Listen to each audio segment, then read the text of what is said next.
ദൈവത്തിന് സ്തോത്രം ചെയ്യുന്നു. ഇൻട്രഡക്ഷൻ പറഞ്ഞ് ഞാൻ ഇനി നീട്ടുന്നില്ല. ആമേൻ. തുടർന്നുള്ള സമയം ദൈവത്തിൻ്റെ വചനത്തിൽ നിന്ന് പരിശുദ്ധാത്മാവിൻ്റെ നിയോഗപ്രകാരം ദൈവത്തിൻ്റെ വചനം നമ്മോടുമായി ഷെയർ ചെയ്യും. അതിന് കർത്താവ് തൻ്റെ ദാസനെ ഉപയോഗിക്കട്ടെ എന്ന് പ്രാർത്ഥിച്ചുകൊണ്ട് ആമേൻ അദ്ദേഹത്തെ ശുശ്രൂഷയ്ക്കായി ഞാൻ ക്ഷണിക്കുന്നു.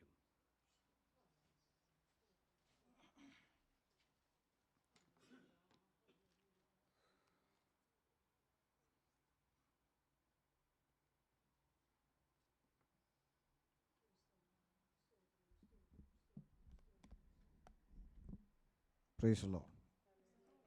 നമ്മുടെ കരങ്ങൾ ഉയർത്തി കർത്താവിന് മഹത്വം കൊടുക്കുക. ഹല്ലേലൂയ. കർത്താവിൻ്റെ പരിശുദ്ധ നാമത്തിന് മഹത്വം ഉണ്ടാകട്ടെ. അനുഗ്രഹിക്കപ്പെട്ട വിശുദ്ധ പകലിൽ കർത്താവിൽ ബഹുമാന്യ ദൈവദാസന്മാരോടും ദൈവമക്കളോടും ഒന്നിച്ച് ഇങ്ങനെ ആയിരിക്കാൻ ദൈവം ഒരുക്കിയ അവസരത്തിനായി കർത്താവിനെ സ്തുതിക്കുന്നു. കർത്താവിൻ്റെ ദാസൻ ഓർപ്പിച്ച പോലെ നാട്ടിലും ചിലർ മീറ്റിങ്ങിന് വിളിക്കുമ്പം ആദ്യം ചോദിക്കും, ഞങ്ങളെ കുറച്ച് പേരെ കാണത്തുള്ളൂ, ബുദ്ധിമുട്ടാവും. അപ്പം ഞാൻ പലപ്പോഴും ചിന്തിച്ചിട്ടുണ്ട്, എന്താ ഇങ്ങനെ ചോദിക്കുന്നതെന്ന് ചിന്തിച്ചിട്ടുണ്ട് പലപ്പോഴും. അപ്പം ചിലർ പറഞ്ഞു, അടുത്ത കാലത്തൊരു പ്രസംഗകനെ വിളിച്ചു, പുള്ളി കാറിൽ കൺവെൻഷന് വന്നിട്ട് കാറിൻ്റെ ഗ്ലാസ് താഴ്ത്തി നോക്കിയപ്പം ഒരു 60-70 പേരെ ഉള്ളെന്ന് കണ്ടപ്പം പുള്ളി തിരിച്ചുപോയി. നിങ്ങൾക്ക് എൻ്റെ റേഞ്ച് അറിയത്തില്ലേ എന്ന് ചോദിച്ച് തിരിച്ചു പോയെന്ന് പറഞ്ഞു. അങ്ങനെ എന്താ ഇങ്ങനെ ചോദിക്കുന്നതെന്ന് അറിയാൻ വേണ്ടി ചോദിച്ചപ്പോൾ പറഞ്ഞു. അപ്പം ഞാൻ ഇവരോടെല്ലാം പറയുന്നൊരു മറുപടി ഇത്രയേ ഉള്ളൂ. പൗലോസ് നമ്മുടെ കർത്താവിനെ കുറിച്ച് എഴുതിയിരിക്കുന്ന ഒരു പ്രയോഗം ഇങ്ങനെയാണ്: മഹാദൈവവും നമ്മുടെ രക്ഷിതാവുമായ, തീത്തോസ് 2:11 എഴുതിയിരിക്കുന്നു, 11:12, മഹാദൈവവും നമ്മുടെ രക്ഷിതാവുമായ യേശു ക്രിസ്തു എന്നാണ് രേഖപ്പെടുത്തിയിരിക്കുന്നത്. അപ്പം ഞാൻ ഇങ്ങനെയാണ് ചിന്തിക്കുന്നത്, ഈ മഹാദൈവമായ കർത്താവ്, സ്വർഗത്തിൽ സകല മഹത്വത്തോടും കൂടെ ഇരിക്കുന്ന കർത്താവ് ഇറങ്ങി വരണമെങ്കിൽ എത്ര പേര് വേണം? പറഞ്ഞേ, പറ. 2-3 പേരുണ്ടെങ്കിൽ ആര് വരും? കർത്താവിനേക്കാളും വലിയ പുള്ളിയാണ് 50-60 ഉള്ളപ്പോൾ വരാത്തതെന്ന് പറഞ്ഞാൽ അത് നമുക്ക് മനസ്സിലാക്കാൻ സാധിക്കുന്നില്ല. അപ്പോൾ 2 പേരുണ്ടെങ്കിൽ കർത്താവിന് വരാമെങ്കിലാണോ പിന്നെ ഷമീർ കൊല്ലം? നമ്മളൊന്നും സത്യത്തിൽ ഈ ആളുകളുടെ കാഴ്ചപ്പാട് എങ്ങനെയാണെന്ന് മനസ്സിലാകുന്നില്ല. 2 പേരുണ്ടെങ്കിൽ കർത്താവ് വരും. കർത്താവ് വന്നില്ലെങ്കിൽ ഇനി 500 പേരുണ്ടായിട്ട് കാര്യമുണ്ടോ? പല കൂട്ടായ്മകൾ. അപ്പം ഞാൻ എപ്പോഴും പറയുന്നൊരു കാര്യമുണ്ട്, നമ്മൾ ഈ ചർച്ചിൽ ആൾ കുറവാന്ന് ഓർത്ത് ചില അവിടെ ഇപ്പോൾ ആളില്ല, അല്ലെങ്കിൽ ഇന്നടത്ത് ഈ ആൾക്കൂട്ടമല്ല ദൈവസഭ. എന്നാൽ പിന്നെ ഇവിടെ ആൾ കൂടുന്ന സ്ഥലം ബിവറേജും സിനിമാ തിയേറ്ററും ഒക്കെ അല്ലേ? കള്ള് കുടിക്കുന്നിടത്തൊക്കെ ഇഷ്ടം പോലെ ആളല്ലേ? ആൾ കൂടുന്നതല്ല ദൈവസഭ. നമ്മൾ കുറച്ച് പേരായാലും ആ സഭയ്ക്കൊരു ഉറപ്പുണ്ടായിരിക്കണം, കാഹളനാദത്തിങ്കൽ ഈ 5 പേരും കർത്താവിൻ്റെ സന്നിധിയിൽ നിൽക്കും. അതിന് ഞാൻ നാട്ടുഭാഷ പറഞ്ഞാൽ 1000 പന്നിയും വലിച്ചുകൊണ്ട് നരകത്തിൽ പോകുന്നതിനേക്കാൾ നല്ല 5 ആട്ടിൻകുട്ടിയും കൊണ്ട് കർത്താവിൻ്റെ സന്നിധി നിൽക്കാൻ കഴിഞ്ഞാൽ അതാണ് ദൈവസഭയുടെ വിജയം എന്ന് പറയുന്നത്. അപ്പോൾ അതുകൊണ്ട് ആൾ മാറ്ററല്ല. നമ്മൾ അങ്ങനെയൊന്നും ചിന്തിച്ച് ആരും ഭാരപ്പെടരുത്. നമ്മൾ വളരെ സന്തോഷത്തോടിരിക്കുക. നമ്മുടെ നടുവിൽ കർത്താവിൻ്റെ സാന്നിധ്യമുണ്ട്, ദൈവസാന്നിധ്യം ഉണ്ട് എന്നുള്ളത് നമ്മളെങ്ങനെയാണ് അറിയുന്നത്? ആരാധനയിൽ നമ്മളത് അനുഭവിക്കുക. ദൈവസാന്നിധ്യം ആരാധനയിൽ അനുഭവിക്കുക, ശുശ്രൂഷകളിൽ ദൈവാത്മാവ് സംസാരിക്കുക. കർത്താവിൻ്റെ ദാസൻ സങ്കീർത്തനത്തിൽ നിന്ന് പ്രബോധിപ്പിച്ചപ്പോഴൊക്കെ എൻ്റെ മനസ്സ് വളരെ സന്തോഷിച്ചു. കാര്യം വേറൊന്നുമല്ല, ഞാൻ ഇങ്ങനെ ചിന്തിക്കുകയായിരുന്നു, കാരാഗ്രഹത്തിലോട്ട് പോയ യോസേപ്പ്, പിന്നെ ഞാൻ ഇങ്ങനെ ഇരുന്ന് ചിന്തിച്ച്, ഇന്നായിരുന്നെങ്കിലോ എന്ന് ചിന്തിച്ചു. ഫേസ്ബുക്കിലും വാട്സാപ്പിലും യൂട്യൂബിലും എല്ലാം യോസേപ്പിൻ്റെ വാർത്ത നിറഞ്ഞു നിൽക്കുന്നപ്പോൾ ഒരാൾ ചോദിച്ചു, തെളിവുണ്ടോ എന്ന് ചോദിച്ചു. മറ്റേ പുള്ളി പറഞ്ഞു, ഉണ്ട്, മുണ്ടുണ്ട്, തെളിവാണ്, മുണ്ടുണ്ടെന്ന് പറഞ്ഞു. മുണ്ടുണ്ടായിട്ടും കുറച്ച് കാലം കഴിഞ്ഞപ്പോഴത്തേക്ക് സ്തംഭിച്ചു പലരും, അല്ലേ? മുണ്ട് തെളിവുള്ള പുള്ളിയാണ് ഇപ്പം മിസ്രയീം ദേശത്തിന് അധിപതിയായി നിൽക്കുന്നു, സ്തംഭിക്കാതിരിക്കും. അപ്പം ഞാൻ ഇതൊക്കെ ഇങ്ങനെ കേട്ടപ്പോൾ സത്യത്തിൽ മനസ്സിൽ വലിയ സന്തോഷം തോന്നി. കാര്യം മനുഷ്യൻ കാണുന്നതല്ലല്ലോ ദൈവം കാണുന്നത്. സ്തോത്രം. അപ്പോൾ ദൈവം നമ്മുടെ നടുവിലുണ്ട് എന്നുള്ളത് ആരാധനയിൽ നമ്മൾ അനുഭവിക്കുകയും ദൈവം നമ്മളോട് സംസാരിക്കുകയും ചെയ്യുന്ന അനുഭവം ഉണ്ടെങ്കിലാണ് ദൈവ സാന്നിധ്യം നമ്മുടെ നടുവിലുണ്ടെന്ന് മനസ്സിലാകും. അക്ഷരീകമായി കർത്താവിനെ കാണുവാൻ നമുക്ക് കഴിയുന്നില്ല. കാരണം നമ്മെപ്പോലെ എന്ന് പറയാൻ കഴിയില്ല, പാപമൊഴികെ നമ്മെപ്പോലെയുള്ള ജഡശരീരം ക്രൂശിൽ തകർക്കപ്പെട്ടു. രൂപാന്തരപ്പെട്ട ശരീരവുമായി കർത്താവിൻ്റെ സാന്നിധ്യം നമ്മുടെ നടുവിലുണ്ട്. നാമും ഈ ജഡശരീരം ഉപേക്ഷിച്ച് രൂപാന്തരപ്പെട്ട ശരീരം പ്രാപിക്കുമ്പോഴാണ് കർത്താവിനെ മുഖാമുഖമായി കാണുന്ന ഒരു ദിവസത്തിലേക്ക് നമ്മൾ യാത്ര ചെയ്തുകൊണ്ടിരിക്കുക. നമ്മൾ പ്രത്യാശയോടെ സന്തോഷത്തോടെ നമുക്ക് ദൈവസന്നിധിയിൽ ഇരിക്കാം. കർത്താവ് നമ്മെ സഹായിക്കട്ടെ.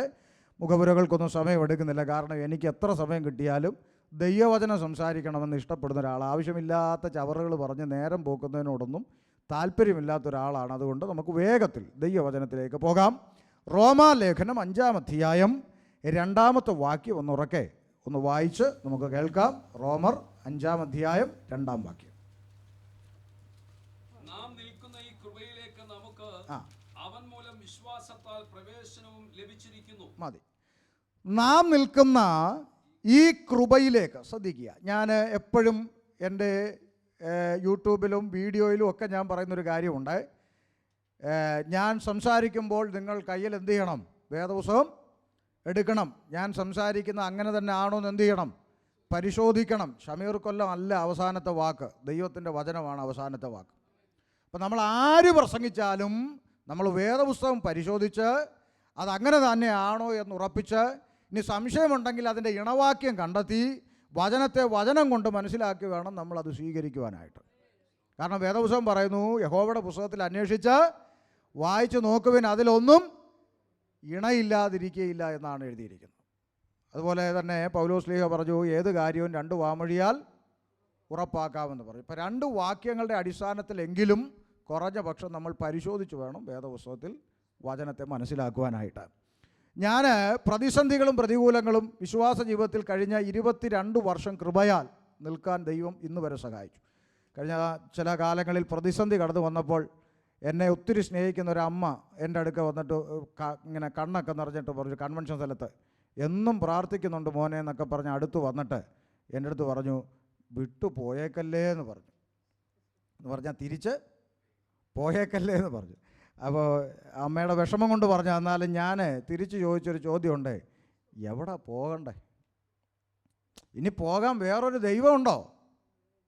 വേറെ ഏത് ദൈവത്തിൻ്റെ അടുക്ക പോകും? അപ്പോൾ വിശ്വസിച്ചതും പഠിച്ചതും ഒക്കെ തെറ്റായിരുന്നെന്നും യേശു സത്യദൈവമാണെന്നും വിശ്വസിച്ച് ഇങ്ങോട്ട് വന്നു. ഇനിയിപ്പോൾ ഇത് വിട്ടിട്ട് പോകാൻ വേറൊരു ദൈവം വേണ്ടേ? അപ്പോൾ അങ്ങനൊരു ചിത്രമൊന്നും ഇല്ല. നമ്മളിവിടെ നിന്നുകൊണ്ട് ഫൈറ്റ് ചെയ്യുക എന്നുള്ളതേ ഉള്ളൂ. അങ്ങനെയുള്ള ചിത്രമൊന്നുമില്ല. അപ്പോൾ അതുകൊണ്ട് ഈ പ്രതിസന്ധികളും പ്രതികൂലങ്ങളൊക്കെ ജീവിതത്തിൽ വരുമോ ഇല്ലയോ എന്ന് ഞാൻ പിന്നാലെ പറയാം. ഈ വരുമ്പോൾ എങ്ങനെ പിടിച്ചു നിൽക്കുമെന്നുള്ളതിൻ്റെ ഒറ്റ ഉത്തരം ദൈവത്തിൻ്റെ വചനമകത്തുണ്ടായാൽ മതി.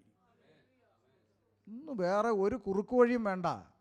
ദൈവത്തിൻ്റെ വചനം നിങ്ങൾ മാക്സിമം ഭക്ഷിക്കുക, ഉദരം നിറയ്ക്കുക. വചനമകത്തുണ്ടെങ്കിൽ ദൈവമക്കളെ ഒരു കുറുക്കു വഴിയും വേണ്ട. ആകാശം ഇടിഞ്ഞു വീണെന്ന് പറഞ്ഞാലും നമ്മളിവിടെ കുലുങ്ങാതെ നിൽക്കണമെങ്കിൽ ദൈവത്തിൻ്റെ വചനം നമ്മുടെ അകത്ത് വേണം. ഇന്ന് ഞാനിവിടെ പകലിൽ വേദനയോടെ നിൽക്കുന്ന കാര്യം എന്താ? ഇന്നത്തെ ആത്മീയ ലോകത്തെ കാണുമ്പോൾ വചനം സെക്കൻഡറി ആയി മാറിക്കൊണ്ടിരിക്കുക. മറ്റു പലതിനും 1-ാം സ്ഥാനം, ദൈവവചനം സെക്കൻഡറിയാണ്. ഞാൻ ഇങ്ങോട്ട് വന്നപ്പോൾ കർത്താവിൻ്റെ ദാസനോട് പറഞ്ഞു, ഞാൻ സഭാ ചാർജ് എടുത്തിട്ടില്ലാത്തത് കൊണ്ട് ക്ഷണിക്കപ്പെടുന്ന ആരാധനകളിൽ സംബന്ധിക്കാനാണ് ഞായറാഴ്ച പലപ്പോഴും നാട്ടിലൊക്കെ ചർച്ചകളിൽ പോകുന്നത്. പലപ്പോഴും പോയി ഇരിക്കുമ്പോൾ നമ്മൾ തന്നെ ഇരുന്നങ്ങ് വിഷമിക്കും. കാര്യം എന്താണെന്ന് പറഞ്ഞാൽ ഈ ദൈവവചനത്തിന് മാത്രം എന്തില്ല? സമയമില്ല. ആരാധനയുടെ നടുവിലും ചർച്ച എന്താണെന്നറിയാമോ? അടുത്ത ശനിയാഴ്ച മാസയോഗമാണ്. മാസയോഗത്തിന് ബിരിയാണി വേണോ അപ്പവും ബീഫും വേണോ എന്ന് ചർച്ചയാണ് സഭായോഗത്തിൻ്റെ അകത്ത്. അപ്പം ഒരാൾ പറഞ്ഞു ബീഫും നല്ലതാണ്, മറ്റേ ആൾ പറഞ്ഞു ബിരിയാണി നല്ലതാണ്. ചർച്ചയെല്ലാം കഴിഞ്ഞ് കഴിയുമ്പോൾ പിന്നെ പാസ്റ്റർ പറയും, സമയം പോയതുകൊണ്ട് നമുക്ക് വേഗത്തിലൊരു വാക്യം വായിച്ച് നിർത്താമെന്ന് പറയും.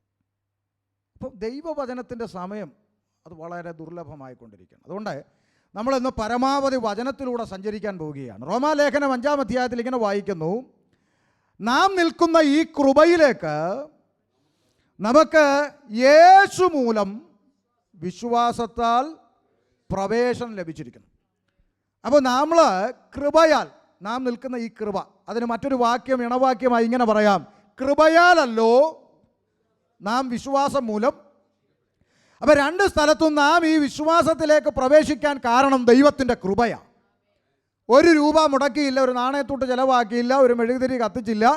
സൗജന്യമായി അവൻ നമ്മെ നീതീകരിച്ചു. ഫ്രീ ആയിട്ട് എൻട്രി തന്നു. യേശുക്രിസ്തു മൂലം നാം ഈ വിശ്വാസ ജീവിതത്തിലേക്ക് പ്രവേശിച്ചു എന്നാണ് റോമാലേഖനത്തിൽ പൗലോസ് ശ്ലീഹ രേഖപ്പെടുത്തിയിരിക്കുന്നത്. എന്താണ് ഈ ലേഖനം? ഒരു മുഖവുര, ഒരു അടിസ്ഥാനം വിട്ട് നമുക്ക് അങ്ങോട്ട് കയറാം. എന്താണ് ഈ ലേഖനം? ഞാനിങ്ങനെ പറയാറുണ്ട് വിശ്വാസികളോട്, നിങ്ങൾ കർത്താവിൻ്റെ വരവോളം അല്ലെങ്കിൽ ഭൂമിയിൽ നിന്ന് മാറ്റപ്പെടുന്ന കാലത്തോളം നിങ്ങൾ വിശ്വാസ ജീവിതത്തിൽ ഉറച്ചു നിൽക്കണമെങ്കിൽ ഒരൊറ്റ വഴിയുള്ളൂ, ലേഖനം പഠിച്ചാൽ മതി. ലേഖനങ്ങൾ പഠിക്കണം. ലേഖനം പഠിച്ചാൽ നമ്മൾ നല്ല സ്ട്രോങ് ആയിട്ട് വിശ്വാസത്തിൽ ഉറച്ചു നിൽക്കും. അത്രയും ബലമുള്ള ഒന്നാണ് ലേഖനങ്ങൾ.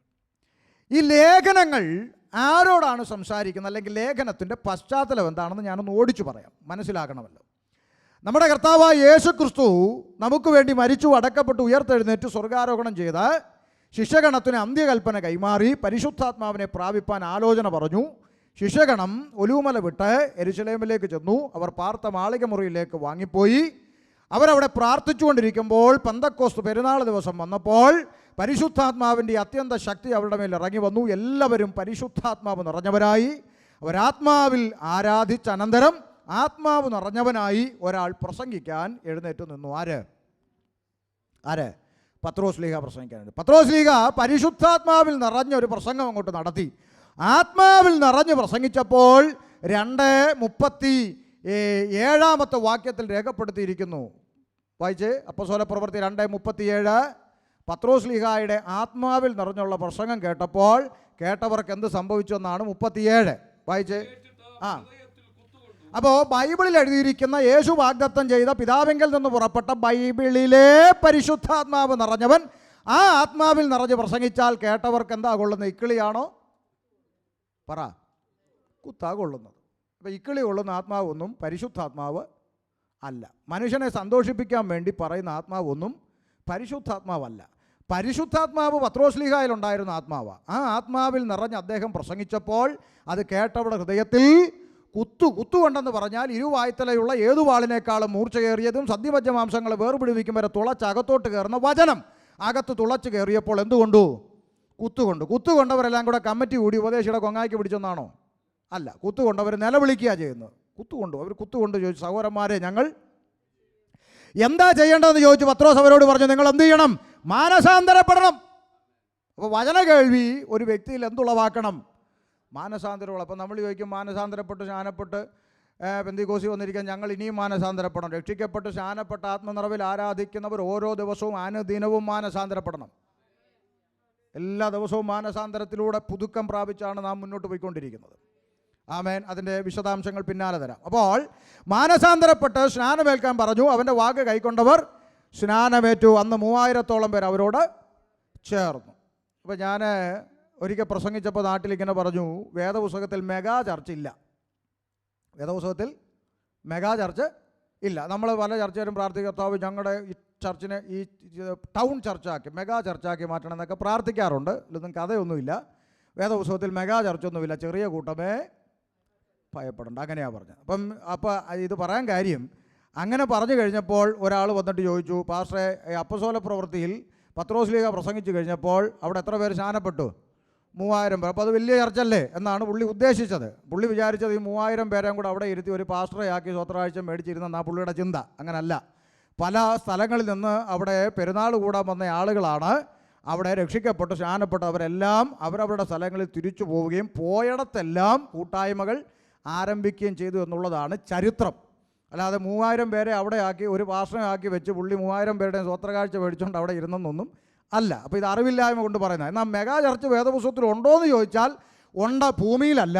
ഈ ചെറിയ കൂട്ടമെല്ലാം കൂടെ കാഹളനാദത്തിങ്കിൽ എടുക്കപ്പെട്ട് കുഞ്ഞാടിൻ്റെ മുമ്പിൽ നിൽക്കുമ്പോൾ ആർക്കും എണ്ണിക്കൂടാൻ കഴിയാത്ത വലിയ പുരുഷാരമായി കർത്താവിൻ്റെ സന്നിധി നിൽക്കുന്ന ഒരു ദിവസമുണ്ട്. അതാണ് മെഗാ ചർച്ച്. അങ്ങോട്ട് പോകുന്നില്ല.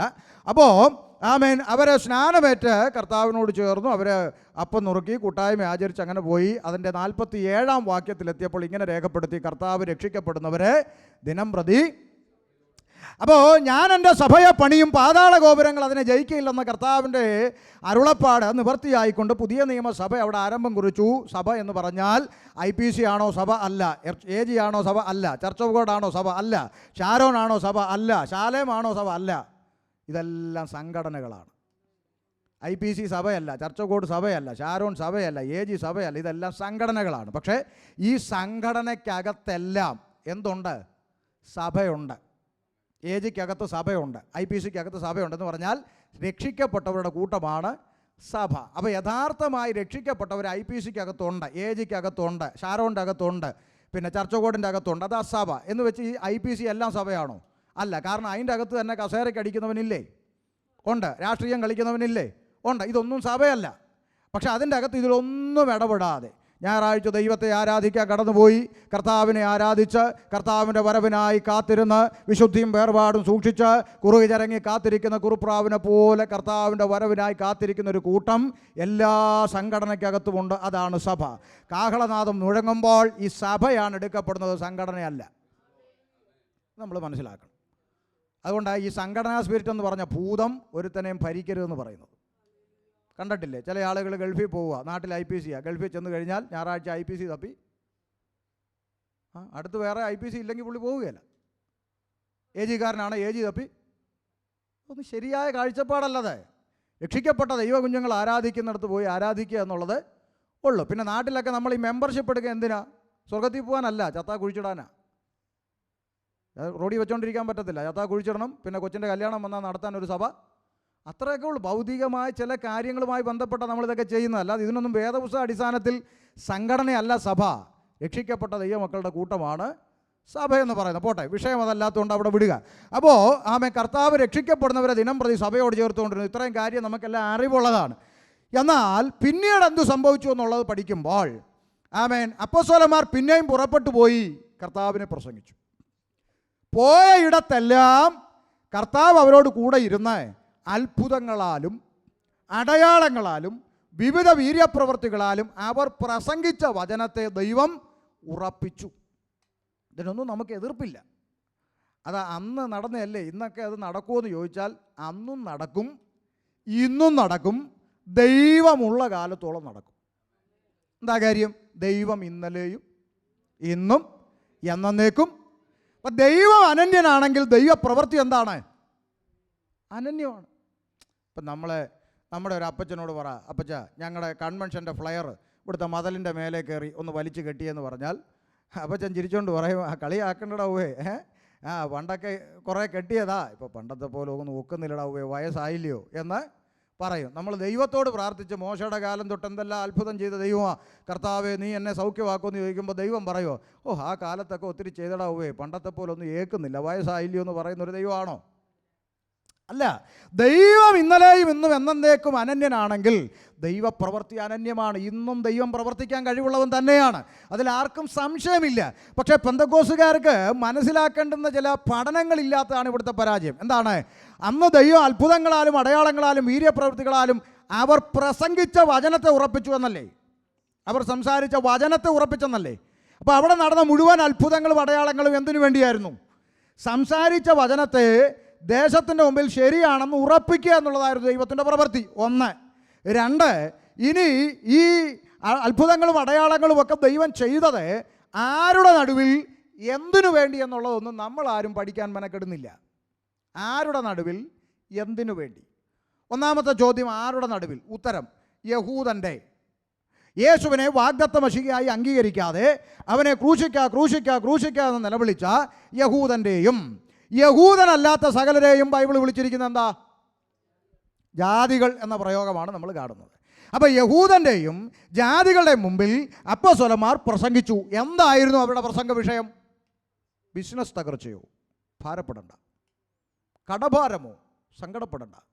തലയിൽ മുഴയുണ്ടോ? ഇങ്ങ് പോരെ. അങ്ങനാണോ? ആണോ ദൈവമക്കളെ? അല്ല. അവർ പ്രസംഗിച്ചത് നിങ്ങൾ ക്രൂശിച്ചു തോന്നുന്ന ആ യേശു അവൻ തന്നെയാണ് മശിഹ, അവനാണ് രക്ഷകൻ, അവനല്ലാതെ മറ്റൊരുത്തനിലും രക്ഷയില്ല, അവനാണ് രക്ഷാമാർഗം. പിതാവായ ദൈവം അവനെ ഉയർപ്പിച്ചു, അതിന് ഞങ്ങൾ സാക്ഷികൾ. അതായിരുന്നു അവിടെ പ്രസംഗം. ക്രൂശിക്കപ്പെട്ട ക്രിസ്തുവായിരുന്നു അവിടെ പ്രസംഗത്തിൻ്റെ കേന്ദ്രബിന്ദു.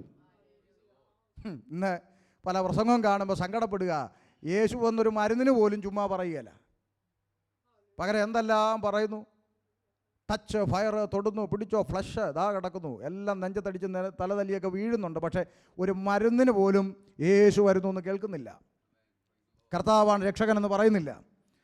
അപ്പോൾ മറ്റൊരു സുവിശേഷം വ്യാപരിച്ചുകൊണ്ടിരിക്കുക. പോട്ടെ, ഒന്നാമത് സങ്കടപ്പെട്ടൊക്കെയാണ് കേൾക്കുന്നത്. ഇതൊക്കെ പറയുന്നത് വലിയ താല്പര്യമുള്ള കാര്യമല്ലെന്ന് അറിയാം. പക്ഷേ നമുക്ക് ദൈവത്തെ പ്രസാദിപ്പിക്കാനേ പറ്റുള്ളൂ. മനുഷ്യനെ പ്രസാദിപ്പിച്ച് പ്രസംഗിക്കാൻ ഒക്കത്തില്ല. ദൈവത്തെ പ്രസാദിപ്പിക്കുക. ആമേൻ. അപ്പോൾ അതുകൊണ്ട് ആമേൻ, അവർ ക്രൂശിക്കപ്പെട്ട ക്രിസ്തുവിനെ അവരുടെ മുമ്പിൽ വരച്ച് കാണിച്ചപ്പോൾ അത്ഭുതങ്ങളാലും അടയാളങ്ങളാലും വീര്യപ്രവൃത്തികളാലും ദൈവം അത് ഉറപ്പിച്ചു. യഹൂദൻ്റെ മുമ്പിൽ അവൻ തന്നെയാണ് മശിക എന്ന അത്ഭുതങ്ങളാലും അടയാളങ്ങളാലും തെളിയിച്ചപ്പോൾ എന്ത് സംഭവിച്ചു? യഹൂദരിൽ നിന്നും ജാതികളിൽ നിന്നും പലരും ആരിൽ വിശ്വസിച്ചു? കർത്താവായ യേശു ക്രിസ്തുവിൽ വിശ്വസിച്ചു. അപ്പോൾ സഭ ഉരുവായി. സഭയെന്ന് പറഞ്ഞാൽ യഹൂദൻ മാത്രമാണോ? അല്ല. ജാതി മാത്രമാണോ? അല്ല. യഹൂദരിൽ നിന്നും ജാതികളിൽ നിന്നും രക്ഷിക്കപ്പെട്ട കൂട്ടമാണ് ദൈവസഭ. അവിടെ സഭ സ്ഥാപിക്കപ്പെട്ടു. ഇങ്ങനെ പോയിടത്തെല്ലാം സഭയുണ്ടായി. ഇതുകൊണ്ടാണ് നമ്മൾ പറയുന്ന അത്ഭുതങ്ങളും അടയാളങ്ങളും വീര്യപ്രവൃത്തികളും ഇന്നും നടക്കണം. എവിടെ? ഈ സത്യം അറിയാതെ കിടക്കുന്ന ജനത്തിൻ്റെ നടുവിൽ നടക്കണം. അതാണ് വചനത്തിൻ്റെ വ്യവസ്ഥ. അങ്ങനെ നടക്കണമെങ്കിൽ കൃപാവരമുള്ള ഒരുത്തൻ അവരുടെ ഇടയിൽ പോകണം. കൃപാവരം എവിടുന്ന് പ്രാപിക്കണം? ദൈവസഭയ്ക്കകത്തുനിന്ന് പ്രാപിക്കണം. ദൈവസഭയ്ക്കകത്ത് ഉപവാസവും പ്രാർത്ഥനകളും നടക്കുമ്പോൾ സഭ ഒരു കൃപാവരത്തിനും കുറവില്ലാത്തവരായി തീർന്നിട്ട് സഭയ്ക്കകത്ത് നിന്ന് പ്രവാചകന്മാർ ഇതിൻ്റെ അകത്തു നിന്ന് എഴുന്നേൽക്കണം. രോഗശാന്തിയുടെ വരമുള്ളവൻ ഇതിൻ്റെ അകത്തു നിന്ന് എഴുന്നേൽക്കണം. ആമേൻ. വിവേചന വരമുള്ളവൻ ഇതിൻ്റെ അകത്തു നിന്ന് എഴുന്നേൽക്കണം. ഈ കൃപ ഇതിൻ്റെ അകത്തു നിന്ന് പ്രാപിച്ച് ഇതറിയാതെ കിടക്കുന്ന ജനത്തിൻ്റെ നടുവിലേക്ക് പ്രവാചകൻ പോകണം, രോഗശാന്തിക്കാരൻ പോകണം. ഒരൊറ്റ രോഗി സൗഖ്യമായാൽ മതി, ആ പഞ്ചായത്ത് മുഴുവൻ രക്ഷിക്കപ്പെടും. ഈ പ്രവൃത്തിയാണ് നടക്കേണ്ടത്. പക്ഷേ വേദനയോടെ പറയാം, ഇത് ഇന്ന് കേരളത്തിലും അമേരിക്കയിലും ഒന്നും നടക്കുന്നില്ല. ഇത് നടക്കുന്ന ഇവിടെ ഉണ്ടോ എന്ന് ചോദിച്ചാൽ ഞാൻ പറയും ഉണ്ട്. നോർത്ത് ഇന്ത്യയുടെ പ്രദേശങ്ങളിൽ നടക്കുന്നുണ്ട്. ഉണ്ട്. ഒരു ഫ്ലെക്സിലും ഒരു ബാനറിലും ഒരു ടി വിയിലും യൂട്യൂബിലും ഒന്നും ഇല്ലാത്ത പാവപ്പെട്ട സാധുക്കളായ ദൈവദാസന്മാർ പല ഗ്രാമങ്ങളിലും പല ഗല്ലികളിലും ഒക്കെ അങ്ങോട്ട് ചെന്ന് മെൻ്റലായിട്ട് ചങ്ങലക്കിട്ട് കിടക്കുന്നവന് ചുമ്മാ ഒറ്റ പ്രാർത്ഥന, അവന് സുബോധം വന്നിട്ടൊരു ഗ്രാമം മുഴുവൻ രക്ഷിക്കപ്പെടുക. ഒരൊറ്റ പ്രാർത്ഥനയിൽ ഒരു ഗ്രാമം മുഴുവൻ യേശുവിൻ്റെ പിന്നാലെ ഇറങ്ങുന്നത് കൊണ്ടാണ് വടക്കേ ഇന്ത്യയിലെ സംഘികൾ അഭിഷിക്തന്മാരെ കത്തിച്ചു കൊല്ലുന്നറിയാവോ? ചുമ്മാ കളിയല്ലത്. ദൈവത്തിൻ്റെ പ്രവൃത്തി ഇന്നും നടന്നുകൊണ്ടിരിക്കുക. പക്ഷേ കേരളത്തിലെ കൃപാവരക്കാരൊക്കെ എവിടെ പോവുള്ളൂ? രക്ഷിക്കപ്പെട്ട് സ്നാനപ്പെട്ട് അന്യഭാഷ പറഞ്ഞ് ആരാധിക്കുന്ന ദൈവമക്കളെ 500ഉം 1000ഉം രജിസ്ട്രേഷൻ ഫീസും മേടിച്ച് ഇതുപോലെ കഥകിൻ്റെ അകത്ത് കയറ്റി കഥകു അടച്ച് കൊളുത്തിട്ട് അകത്ത് കയറ്റി വെച്ച് അവരുടെ നടുവേദന, പല്ലുവേദന, ഉളുക്ക്, പിരിപ്പ്, തരിപ്പെന്നും പറഞ്ഞ് കൊട്ടൻ ചുക്കാതി പരിപാടിയായിട്ട് പെന്തിക്കോസുകാരുടെ ഇടയിൽ നിൽക്കുക. നിനക്ക് തൻ്റെ ഇടം ഉണ്ടെങ്കിൽ, ഈ കൃപാവരം നിനക്കുണ്ടെന്നും നിനക്ക് ബോധ്യമുണ്ടെങ്കിൽ നീ ജനത്തിൻ്റെ നടുവിലോട്ടിറങ്ങി യേശുവിനെ വെളിപ്പെടുത്തണം. ഈ പറയുന്ന ഒരൊറ്റ എണ്ണം അങ്ങനെ കൃപാവരമുള്ളവനായിരുന്നെങ്കിൽ കോവിഡ് വന്നപ്പോൾ മാളത്തെ കയറത്തില്ലായിരുന്നു. ഇത് പഠിക്കണം. ഇതൊക്കെ കേൾക്കുമ്പോൾ ഇത് വിമർശനമോ ഇത് കുറ്റം ഒന്നുമല്ല. ഇത് വചനത്തിൻ്റെ വ്യവസ്ഥയാണ് പറയുന്നത്. ദൈവിക കൃപാവരം ഇതിൻ്റെ അകത്തിരുന്ന് പ്രാപിക്കണം. ഉപവസിച്ച് പ്രാർത്ഥിക്കണം. ദൈവിക കൃപാവരം നേടണം. പുറത്തിറങ്ങണം. ജനത്തിൻ്റെ നടുവിൽ കൃപ വെളിപ്പെടണം. അപ്പോൾ ജനം രക്ഷിക്കപ്പെടും. സഭയ്ക്കകത്ത് ആൾ കയറും. അങ്ങനെയാണ് സഭ വളർന്നത്. 1-ാം നൂറ്റാണ്ട് പഠിക്കുമ്പോൾ, ചരിത്രം പഠിക്കുമ്പോൾ. Praise the lord. ആമേൻ. ഇത്ര സന്തോഷമില്ലയോ? ആമേൻ. നോക്കേ, ഞാൻ വിഷയത്തിലേക്ക് ഓടി വരിക. എന്താ ലേഖനങ്ങളെന്നാ പറയാൻ പോകുന്നത്. അപ്പോൾ ഇവർ പ്രസംഗിച്ചിടത്തെല്ലാം അത്ഭുതങ്ങളും അടയാളങ്ങളും വീര്യപ്രവർത്തികളും വെളിപ്പെട്ടിടത്തെല്ലാം ജനം കർത്താവിൽ വിശ്വസിച്ചു. അവിടെ എല്ലാം എന്തുണ്ടായി? പറഞ്ഞേ, സഭയുണ്ടായി. ഈ സഭയ്ക്ക് എഴുതപ്പെട്ടതാണ് എന്ത്? മനസ്സിലാക്കണം. ലേഖനങ്ങൾ ഈ സഭയ്ക്ക് എഴുതപ്പെട്ടതാണ്. അതുകൊണ്ടാണ് ലേഖനങ്ങൾ തുടങ്ങുമ്പോൾ അഡ്രസ്സ് ചെയ്യുന്നത് ഗലാത്യ സഭയിലെ വിശുദ്ധന്മാർക്ക്, എഫേസ്യ സഭയിലെ വിശുദ്ധന്മാർക്ക്, കൊലോസ്യ സഭയിലെ വിശ്വാസികളായ വിശുദ്ധന്മാർക്ക്, അല്ലേ? അപ്പം ലേഖനങ്ങൾ അഡ്രസ്സ് ചെയ്യുന്നത് അകത്തു വന്ന വിശുദ്ധന്മാർ. വിശുദ്ധനെന്ന് ബൈബിൾ പറയുന്നത് ആരെയാ? സമുദായക്കാർ കാണിക്കുന്ന പോലെ അവർക്ക് ഇഷ്ടപ്പെട്ട ഒരാളെ പിടിച്ച് കണ്ണാടിക്കൂട്ടിലാക്കി ജംഗ്ഷനിൽ കൊണ്ടുവച്ച് ATM കൗണ്ടർ പോലെ കൗണ്ടർ പഠിച്ചിട്ട് ഇന്ന് മുതൽ ഇയാളെ വിശുദ്ധനാന്ന് പറയുന്ന പോലെ ആണോ ദൈവം ഒരാളെ അല്ല. യേശുക്രിസ്തുവിൻ്റെ രക്തത്താൽ വീണ്ടെടുക്കപ്പെട്ട ദൈവകുഞ്ഞുങ്ങളെ സ്വർഗം വിശേഷിപ്പിച്ച പദമാണ് വിശുദ്ധന്മാർ എന്നുള്ളത്, അല്ലേ? അപ്പോൾ ഈ വിശുദ്ധന്മാർക്ക് എഴുതിയാണ് ലേഖനങ്ങൾ. ചോദിക്കട്ടെ, ലേഖനങ്ങളിൽ സിംഹഭാഗവും എഴുതിയിരിക്കുന്ന ആരാ? പൗലോസ്. ആരാ പൗലോസ്? വെളിപ്പാടുകളുടെ ആധിക്യമുള്ള മനുഷ്യൻ. നിഴല് തട്ടിയ രോഗി സൗഖ്യമാകുന്ന കൃപാവരമുള്ള മനുഷ്യൻ, മരിച്ച യൂത്തിക്കോസിനെ ഉയർപ്പിച്ച മനുഷ്യൻ, തൻ്റെ ഉറുമാല് കൊണ്ടിട്ടടത്ത് ഭൂതങ്ങൾ അലറിപ്പോകുന്ന നിലയിലുള്ള കൃപാവരമുള്ള അഭിഷിക്തനാണ് പൗലോസ്, അല്ലേ? ഈ പൗലോസ് 14 ലേഖനങ്ങൾ എഴുതി. എൻ്റെ ചോദ്യം നിങ്ങളോട്, ഒരൊറ്റ ലേഖനത്തിലെങ്കിലും ഒരു പനി മാറിയത് എഴുതിയോ? മൊത്തം വായിച്ചിട്ടില്ലെങ്കിലും വേണ്ടിയില്ല, വായിച്ചിടത്തോളം പറ, എഴുതിയോന്ന്. മറിച്ച് എഴുതിയതോ എപ്പഫ്രോദിത്തോസിന് മരിക്കത്തക്ക രോഗം പിടിച്ചു. ഞാൻ ആരാ മോൻ? മരിച്ചവരെ ഉയർപ്പിച്ച എൻ്റെ കയ്യിലാണോ പണി? ഞാൻ ചെന്നങ്ങോട്ട് കൈ വെച്ചതേ ഉള്ളൂ, അവൻ ചാടി എഴുന്നേറ്റ് നടന്നു, കരങ്ങൾ അടിച്ച് ദൈവത്തെ സ്തുതിച്ചാട്ട് വല്ലതും പറഞ്ഞോ? ഉണ്ടെന്നില്ല ആരും പറഞ്ഞോ? എപ്പഫ്രോദിത്തോസിന് മരിക്കത്തക്ക രോഗം പിടിച്ചു. എന്നാ പൗലോസ് എന്താ പറഞ്ഞത്? എനിക്ക് ദുഃഖത്തിന്മേൽ ദുഃഖം വരാതിരിപ്പാൻ കർത്താവ് അവനോട് കരുണ കാണിച്ചു. വിഷയം വിട്ടു. അതെന്നാ? അപ്പോസ്തല പ്രവൃത്തി എന്ന് ലേഖനം എഴുതുന്ന കാലമായപ്പം പൗലോസിൻ്റെ കൃപയൊക്കെ ആവിയായിപ്പോയോ? ഇല്ല. അകത്തു വന്നവനോട് അത്ഭുതമല്ല പ്രൊജക്റ്റ് ചെയ്യേണ്ടത്, അടയാളമല്ല പ്രൊജക്റ്റ് ചെയ്യേണ്ടത്, സൗഖ്യമല്ല പ്രൊജക്റ്റ് ചെയ്യേണ്ടത്. അകത്തു വന്നവനോട് പ്രൊജക്റ്റ് ചെയ്യേണ്ടത് ഒന്നേ ഉള്ളൂ, നിത്യത. കർത്താവിൻ്റെ വരവിൽ എടുക്കപ്പെടുവാൻ തക്കവണ്ണം ദൈവസഭ വിടേണ്ടതിനെ വിട്ടുകൊണ്ട് കർത്താവിൻ്റെ വരവിനായി വിശുദ്ധിയിലും വേർപാടിലും ഒരുങ്ങി ജീവിക്കണമെന്നുള്ള സന്ദേശമാണ് അകത്തു വന്നവന് ലേഖനത്തിലൂടെ കൊടുത്തുകൊണ്ടിരിക്കുന്നത്. അതുകൊണ്ട് കൃപയില്ലെന്നാണോ? കൃപാവര ശുശ്രൂഷ ഇല്ലെന്നാണോ? അല്ല, അകത്തു വന്നവന് ഇതല്ല ആവശ്യം. അപ്പോൾ ഒരു ചോദ്യം വരും, അപ്പോൾ അകത്തു വന്ന ഞങ്ങൾക്ക് രോഗം വന്നാലോ പാസ്റ്ററെ? എഴുതി വച്ചിരിക്കുന്നു, നിങ്ങൾ രോഗിയായി കിടക്കുന്നവൻ. അതൊന്നും വായിച്ചിട്ടില്ല. നമ്മളെ പലപ്പോഴും പ്രശ്നം എന്തെന്നറിയാമോ? ഈ രക്തസ്രാവക്കാരിയെ തൊട്ടത് നമ്മൾ ഇതിൻ്റെ അകത്തുനിന്ന് ഇപ്പുറത്തോട്ട് വരുന്നില്ല. മത്തായി, മർക്കോസ്, ലൂക്കോസ്, യോഹന്നാനി കിടന്ന് കളിക്കുക. ഇപ്പുറത്തോട്ട് നമ്മൾ ഇനി വന്നാലും അപ്പോസ്തല പ്രവൃത്തി വരെ വരും, അതിൻ്റെ ഇപ്പുറത്തോട്ട് വരികയില്ല. നമ്മൾ മനസ്സിലാക്കണം. ആമേൻ. ലേഖനങ്ങളിൽ വളരെ കൃത്യമായി നമ്മൾ പഠിക്കേണ്ട ഒരു കാര്യമാണ് ഈ പറഞ്ഞുകൊണ്ടിരിക്കുന്നത്. അപ്പം ലേഖനങ്ങൾ അഡ്രസ്സ് ചെയ്യുന്നത് ആരെയാണ്? വിശ്വാസികളെ അഡ്രസ്സ് ചെയ്താണ് സംസാരിക്കുന്നത്. അപ്പം ലേഖനങ്ങൾ എഴുതി, ഈ ലേഖനങ്ങളെല്ലാം അഡ്രസ്സ് ചെയ്യുന്ന അകത്തു വന്നവനോട് പറയുകയാണ്, നിങ്ങൾ നിത്യതയ്ക്കായി ജീവിക്കണം. അപ്പം അകത്തു വന്നവനോട് എഴുതുക. ആകയാൽ ജഡത്തിൻ്റെ പ്രവർത്തികളോ, കേട്ടോണേ, ദുർനടപ്പ്, അശുദ്ധി, ദുഷ്കാമം, വിഗ്രഹാരാധന, ആഭിചാരം, പക, പിണക്കം, ചാരശങ്ക, ക്രോധം, ശാഠ്യം, തൊന്നപക്ഷം, ഭിന്നത, അസൂയ, മദ്യപാനം, വെറിക്കൂത്ത്, ഈ വക പ്രവർത്തിക്കുന്നവൻ ദൈവരാജ്യം അവകാശമാക്കത്തില്ലെന്ന് ഞാൻ മുമ്പേ പറഞ്ഞ പോലെ, ഗലാത്യർ 5:19 വായിക്കുന്നത്. ഞാൻ മുമ്പേ പറഞ്ഞ പോലെ നിങ്ങളോട്. അപ്പോൾ ഒന്ന് പറഞ്ഞേ, ഈ നിങ്ങൾ ആരാ?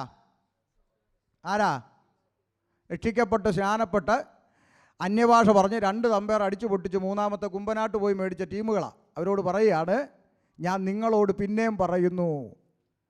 അപ്പോൾ കമ്മിറ്റിക്കാർക്ക് ദേഷ്യം വന്നിട്ട്, ഇങ്ങേരെന്താ ഈ പറയുന്നത്? രക്ഷിക്കപ്പെട്ട് സ്നാനപ്പെട്ട് അന്യഭാഷ പറഞ്ഞ് ആരാധിക്കുന്ന ഞങ്ങളെടുക്ക് ജഡത്തിൻ്റെ വല്ല ഗുണപ്പെടാത്ത ശങ്കരനോട് പോയി പറയടോ എന്ന് വല്ലതും പറഞ്ഞോ? അകത്തു വന്നവൻ ക്രമീകരിക്കപ്പെടണം. അപ്പം അകത്തു വന്നവനോടാണ് ഈ ഉപദേശങ്ങൾ ദൈവ ആത്മാവ് സംസാരിച്ചു കൊണ്ടിരിക്കുന്നത്. അപ്പം ദൈവസഭയ്ക്ക് ഉപദേശമുണ്ടോ? ഉണ്ട്. പ്രമാണമുണ്ടോ? ഉണ്ട്. എവിടാ തെളിവ്? 2 തെസ്സലോനിക്യ ലേഖനം 2-ാം അധ്യായം 14-15 വാക്യത്തിലേക്ക് വേഗത്തിൽ വാ. 2 തെസ്സലോനിക്യ ലേഖനം 2:14-15 വേഗം വായിച്ച്.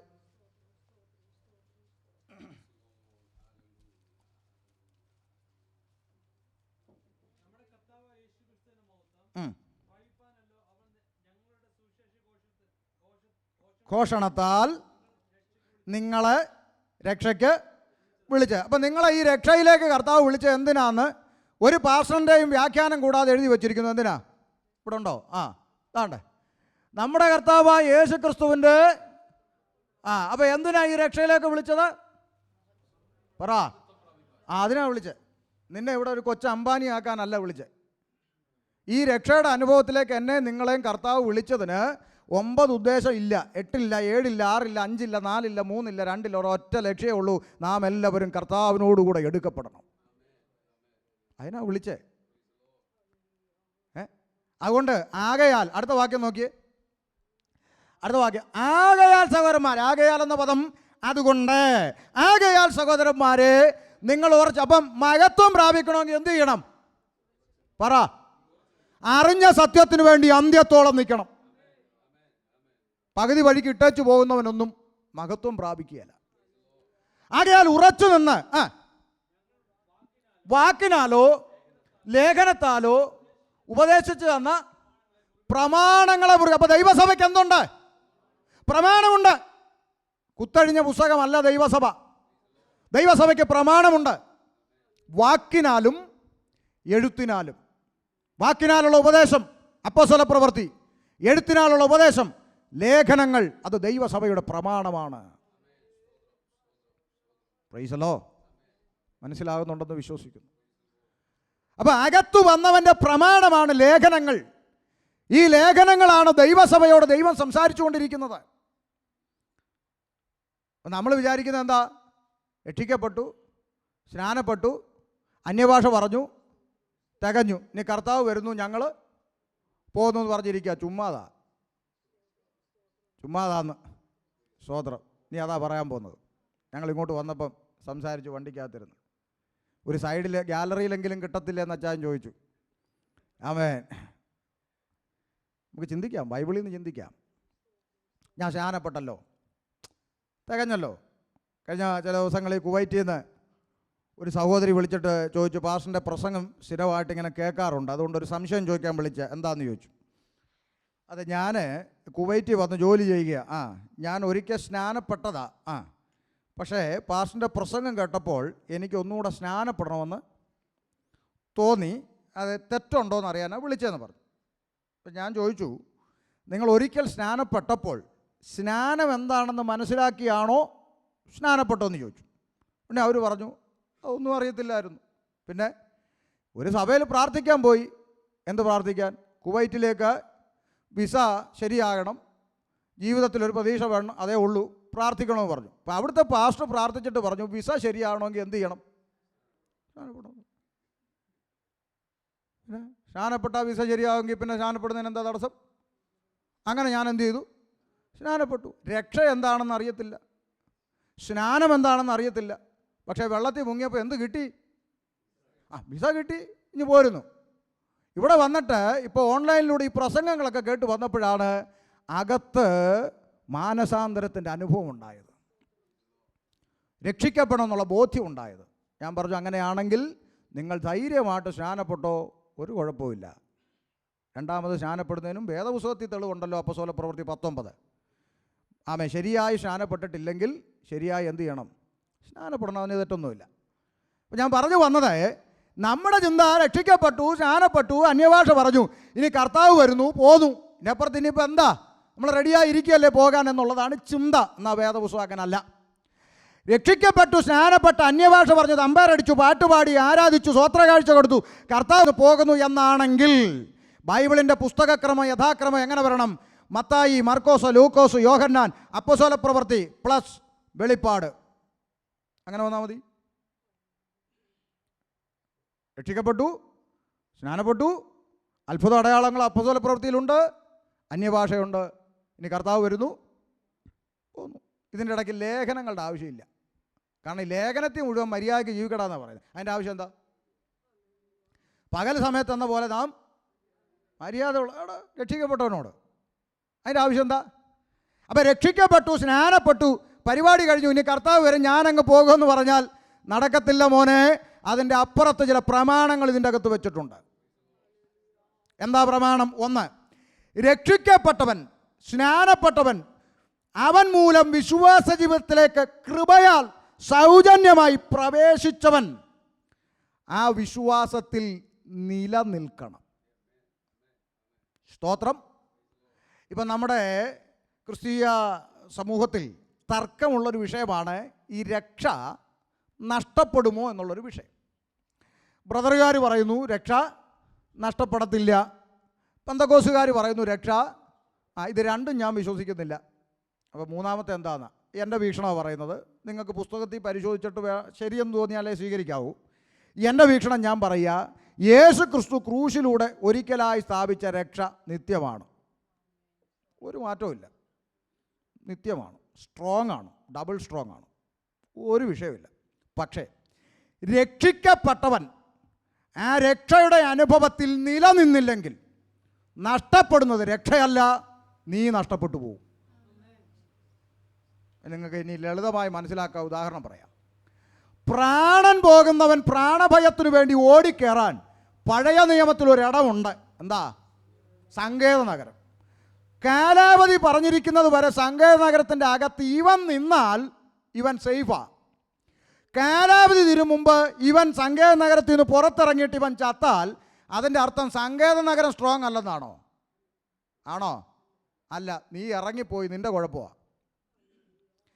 കർത്താവ് ക്രൂശിലൂടെ നമുക്ക് തന്ന രക്ഷ നിത്യമാണ്, സ്ട്രോങ് ആണ്, ഡബിൾ സ്ട്രോങ് ആണ്. പക്ഷേ രക്ഷിക്കപ്പെട്ടവൻ ദൈവകൃപയിൽ നിലനിൽക്കണം. നിലനിന്നില്ലെങ്കിൽ രക്ഷയല്ല പൊളിയുന്നത്, നീ പൊളിഞ്ഞു പോകും, നീ നരകത്തിൽ പോകും. ഇനി ഈ പറഞ്ഞത് തെളിയിക്കാൻ വാക്യമുണ്ടോന്നാ? എണ്ണി പോകാൻ പോവുക വാക്യത്തിലൂടെ. അപ്പോസ്തലപ്രവൃത്തി 13:43 ചടപടയെന്ന് വായിച്ചോ. ഇനി എല്ലാം വാക്യത്തിലൂടെ ഉള്ള പോക്കാം. വായിച്ചു.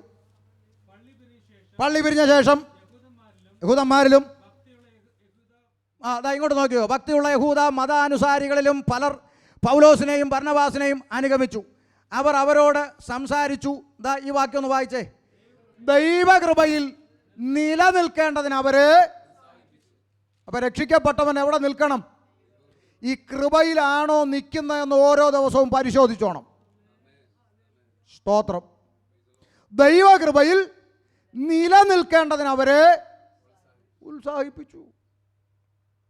അപ്പം നമ്മൾ രക്ഷിക്കപ്പെട്ടു, സ്നാനപ്പെട്ടു, ചർച്ചിൻ്റെ അകത്ത് കയറിയെന്ന് പറഞ്ഞിട്ടും ദൈവകൃപയിലാണോ നിൽക്കുന്നതെന്ന്, ഈ ദൈവകൃപയിൽ നിൽക്കുക എന്ന് പറഞ്ഞാൽ എങ്ങനെയാ? അതെ, ഞാൻ കർത്താവിൻ്റെ ദാസനൊന്ന് വന്നേ, ഞാൻ അത് നിങ്ങൾക്ക് മനസ്സിലാക്കാൻ വേണ്ടി ലളിതമായിട്ട് പറഞ്ഞുതരാം. ഇപ്പോൾ ദൈവകൃപയിൽ നിലനിൽക്കുക എന്ന് പറഞ്ഞാൽ, ഞാൻ ഇത് ഇച്ചിരി നേരത്തേക്ക് നമുക്ക് ഇദ്ദേഹത്തെ യേശുക്രിസ്തുവായിട്ട് ഒന്ന് ചിന്തിക്കാം, ചുമ്മാ ചിന്തയ്ക്ക്. ഇപ്പം ഞാൻ രക്ഷിക്കപ്പെട്ട് സ്നാനപ്പെട്ട് ആരോട് ചേർന്നെന്നാ ബൈബിൾ പറ? യേശുവിനോട്. അങ്ങനല്ലേ? ഇനിയിപ്പോൾ നമ്മൾ ആരുടെ കൂടെ ജീവിക്കുന്നത്? യേശുവിനോട് കൂടെ ജീവിക്കുന്നത്. അപ്പോൾ യേശുവിനോട് കൂടെ ചേർന്നു. ഇനി ഈ കൃപയിൽ ഞാൻ നിലനിൽക്കുക എന്ന് പറഞ്ഞാൽ അതിൻ്റെ അർത്ഥം ഈ പുള്ളി പോകുന്നിടത്തെ എനിക്കിനി, അതാ വിശ്വാസ ജീവിതം. ഇദ്ദേഹം എല്ലാ സ്ഥലത്തും പോകത്തില്ല. ഇദ്ദേഹം പാറി പോവോ? യേശു പോവോന്ന്? ഇല്ല. ഇപ്പം എനിക്ക് പോകാൻ പറ്റുമോ? ഇദ്ദേഹം പറയാം ബാഹുബലി റിലീസായിട്ടുണ്ട് എന്ന് കാണാം. ഇദ്ദേഹം പോവോ? ഉണ്ടെന്നില്ല ആരും. ഇദ്ദേഹം പോവോ? ഇദ്ദേഹം പോവും. ഞാൻ പറയാം കുഴപ്പമില്ലെന്ന് അഡ്ജസ്റ്റ് ചെയ്ത് കൂടെ നിന്നാൽ മതി, വാ എന്ന് പറഞ്ഞ് വിളിച്ചാൽ ഇദ്ദേഹം എന്ത് ചെയ്യും? പൊക്കോ. അപ്പോൾ നമ്മൾ കൃപയിൽ നിന്ന് എന്ത് ചെയ്തു? ഇരുന്നോ ദൈവദാസൻ. കർത്താവിനോട് കൂടെ നടക്കുക. കർത്താവ് ഇത് കാണുമോ? എന്നാൽ എനിക്കും ഇത്, കർത്താവ് ഇത് കാണുമെങ്കിൽ എനിക്കും ഇത്. നിങ്ങളാരും മിണ്ടുന്നില്ലല്ലോ. എൻ്റെ കൂടെ കർത്താവ് ഉണ്ടല്ലോ. ഞാൻ ആരോട് ചേർന്നു? കർത്താവിനോട് ചേർന്നു. ആകയാൽ ഇനി ഞാനല്ല, എന്നിൽ ക്രിസ്തു അത്രേ. മഹത്വത്തിൻ്റെ പ്രത്യാശയായ ക്രിസ്തു നിങ്ങളുടെ കട്ടളയിലിരിക്കുന്നതാണോ? വീട്ടിൻ്റെ അല്ല, നിങ്ങളുടെ ഉള്ളിലിരിക്കുന്നു. മഹത്വത്തിൻ്റെ പ്രത്യാശയായ ക്രിസ്തു നിങ്ങളിൽ വസിക്കുന്നു. അപ്പോൾ യേശു നമ്മളിൽ ഇരിക്കുന്നു. അപ്പോൾ യേശു ഇത് കാണുമെങ്കിൽ നമുക്കും എന്ത് ചെയ്യാം? കാണാം. യേശു ഇത് കേൾക്കുമെങ്കിൽ നമുക്കും എന്ത് ചെയ്യാം? കേൾക്കാം. അപ്പോൾ കർത്താവിനോട് കൂടെ കൃപയിൽ ജീവിക്കുക എന്ന് പറഞ്ഞാൽ ദൈവേഷ്ടത്തിനായി ജീവിക്കുക എന്നുള്ളതാണ് അർത്ഥം. സ്തോത്രം. നമ്മൾ ഇവിടെ വന്നിരുന്ന് പാട്ടൊക്കെ പാടി ആരാധിച്ചു, പാട്ട് കഴിഞ്ഞ് അങ്ങോട്ട് പോയി, പിന്നെ നമ്മൾ വീട്ടിൽ ചെന്ന് അങ്ങോട്ടിരുന്ന് വെച്ചു, പിന്നെ നമ്മൾ നമ്മുടെ ലോകത്തിലോട്ട് ഇങ്ങനെ സഞ്ചരിച്ച് പോകുമ്പോൾ അവിടെ എല്ലാം കർത്താവ് വരുമെന്നാണോ? പ്രൈസലോ. അതുകൊണ്ടാണ് പറഞ്ഞത് എവിടെ നിൽക്കണം? ദൈവകൃപയിൽ നിലനിന്നോണം കേട്ടോ എന്ന് പറഞ്ഞ് അവരെ ഉത്സാഹിപ്പിച്ചു. 14:22 നാം വിശ്വാസത്തിൽ നിലനിൽക്കണമെന്നും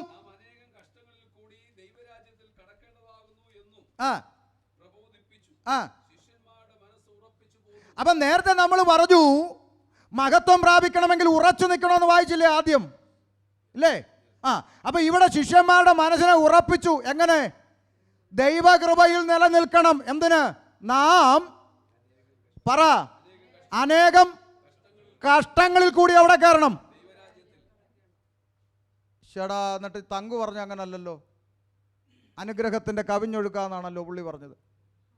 കഷ്ടമുണ്ടെന്ന് ഇപ്പോൾ ആരാ എഴുതി വെച്ചേ? തങ്കു എന്തു പറഞ്ഞ നല്ല വിഷയം. ബൈബിള് പറയുന്നു നാം അനേകം ഈ കഷ്ടമെന്ന് പറയുമ്പോൾ നിങ്ങൾ ചിന്തിക്കും അത് നിങ്ങളുടെ നാട്ടിലുള്ള ഭാഷമാർക്കല്ലേ, അമേരിക്ക ഞങ്ങൾക്ക് കഷ്ടമൊന്നും ഇല്ല. ഈ കഷ്ടമെന്ന് പറഞ്ഞാൽ ചിലരുടെ വിചാരം ആരെങ്കിലും വന്ന് 2 അടി തരുന്നതോ ചീത്ത വിളിക്കുന്നതാണെന്നാണോ? അല്ല.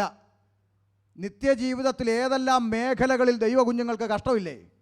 നിങ്ങൾ ജോലി ചെയ്യുന്നിടത്ത് നിങ്ങൾക്ക് പ്രതികൂലമില്ലേ? നിങ്ങൾ താമസിക്കുന്നിടത്ത് പ്രതികൂലം ഉണ്ടാവില്ലേ?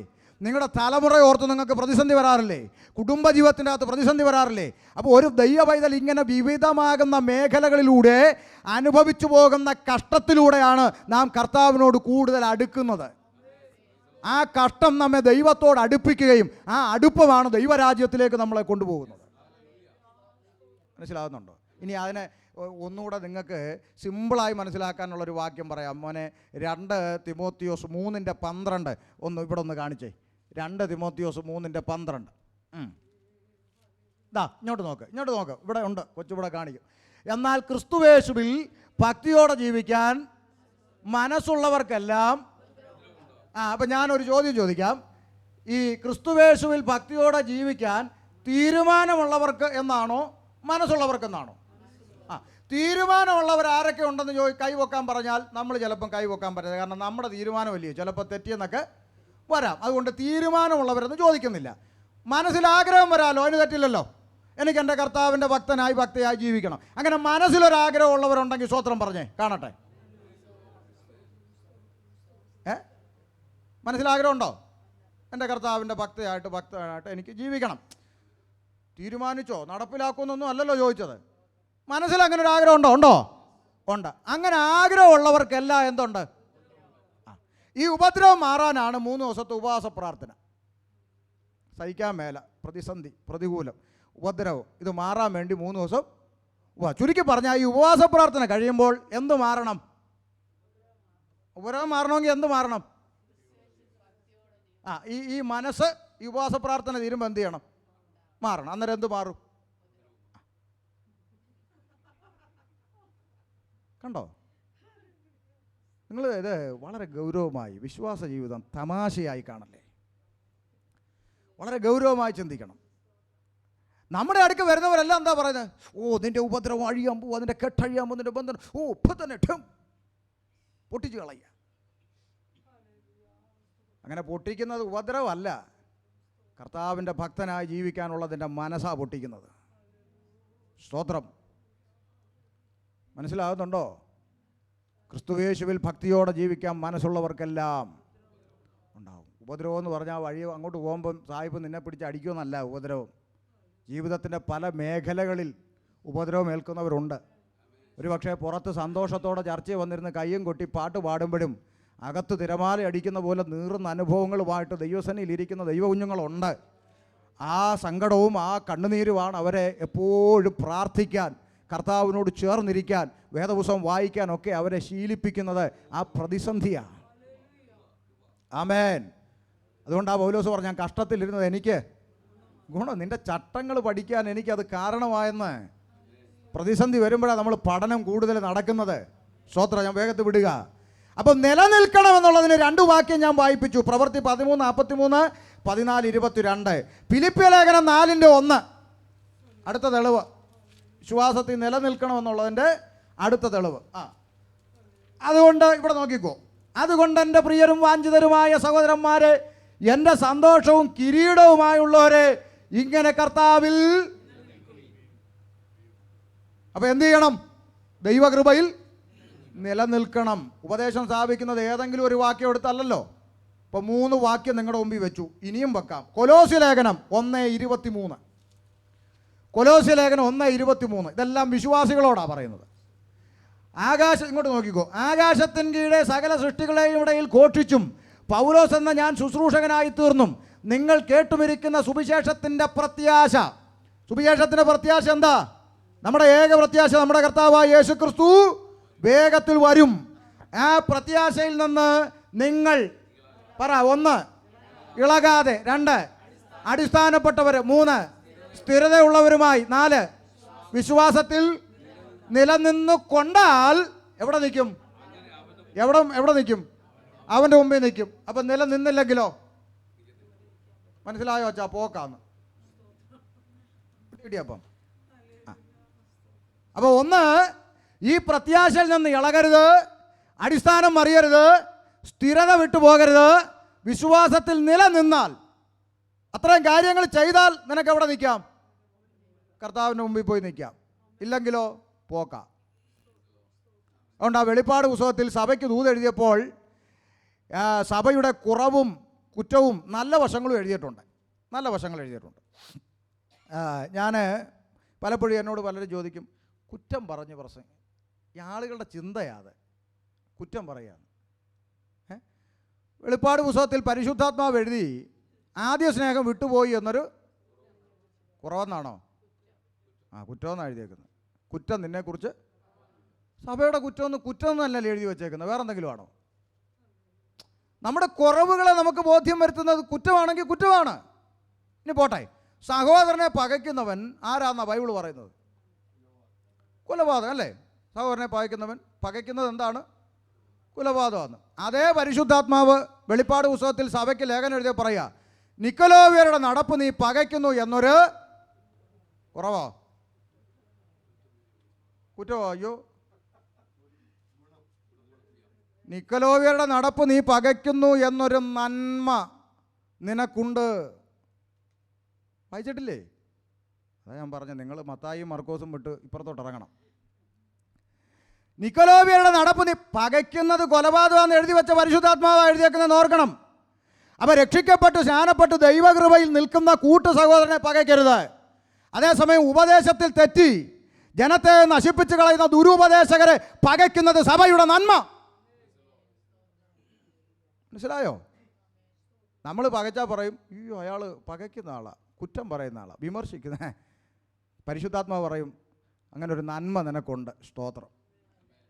അപ്പോസ്തലന്മാരല്ലാതിരിക്കെ അപ്പോസ്തലന്മാരെന്ന് കളവായി പറഞ്ഞവരെ നീ പരീക്ഷിച്ച് കള്ളന്മാരെന്ന് കണ്ടതും ഞാൻ അറിയുന്നു. ഗുണവാട്ടല്ലേ എഴുതിയത് അല്ലേ?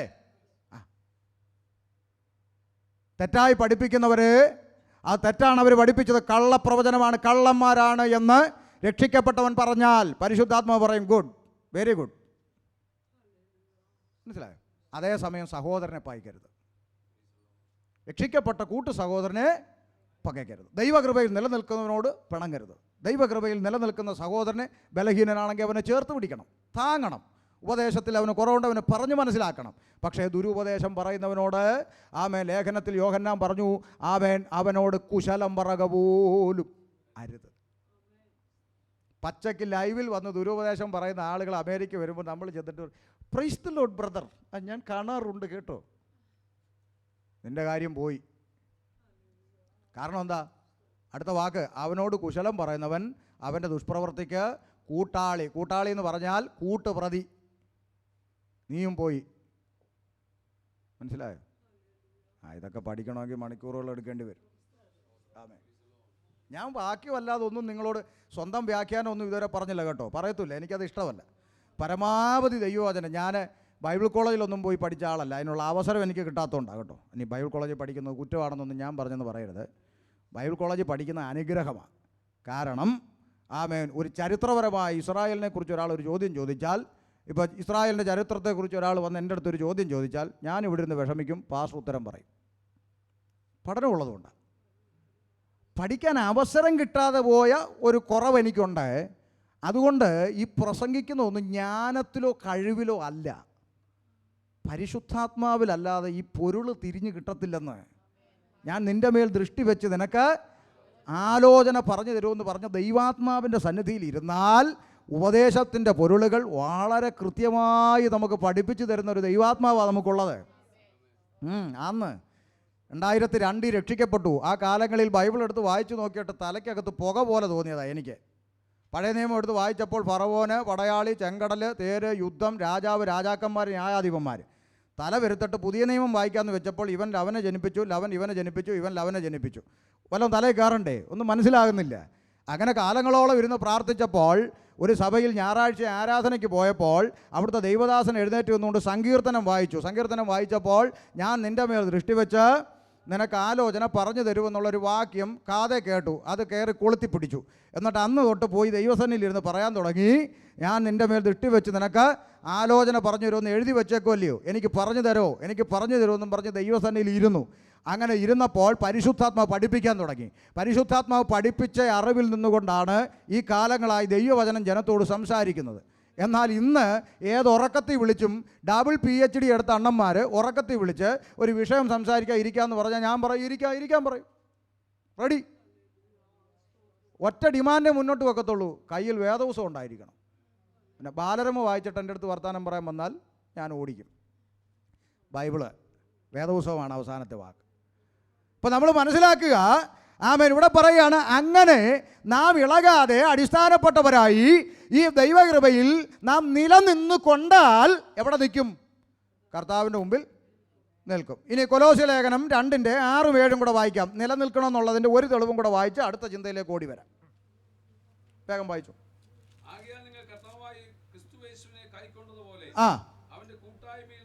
അടുത്തത്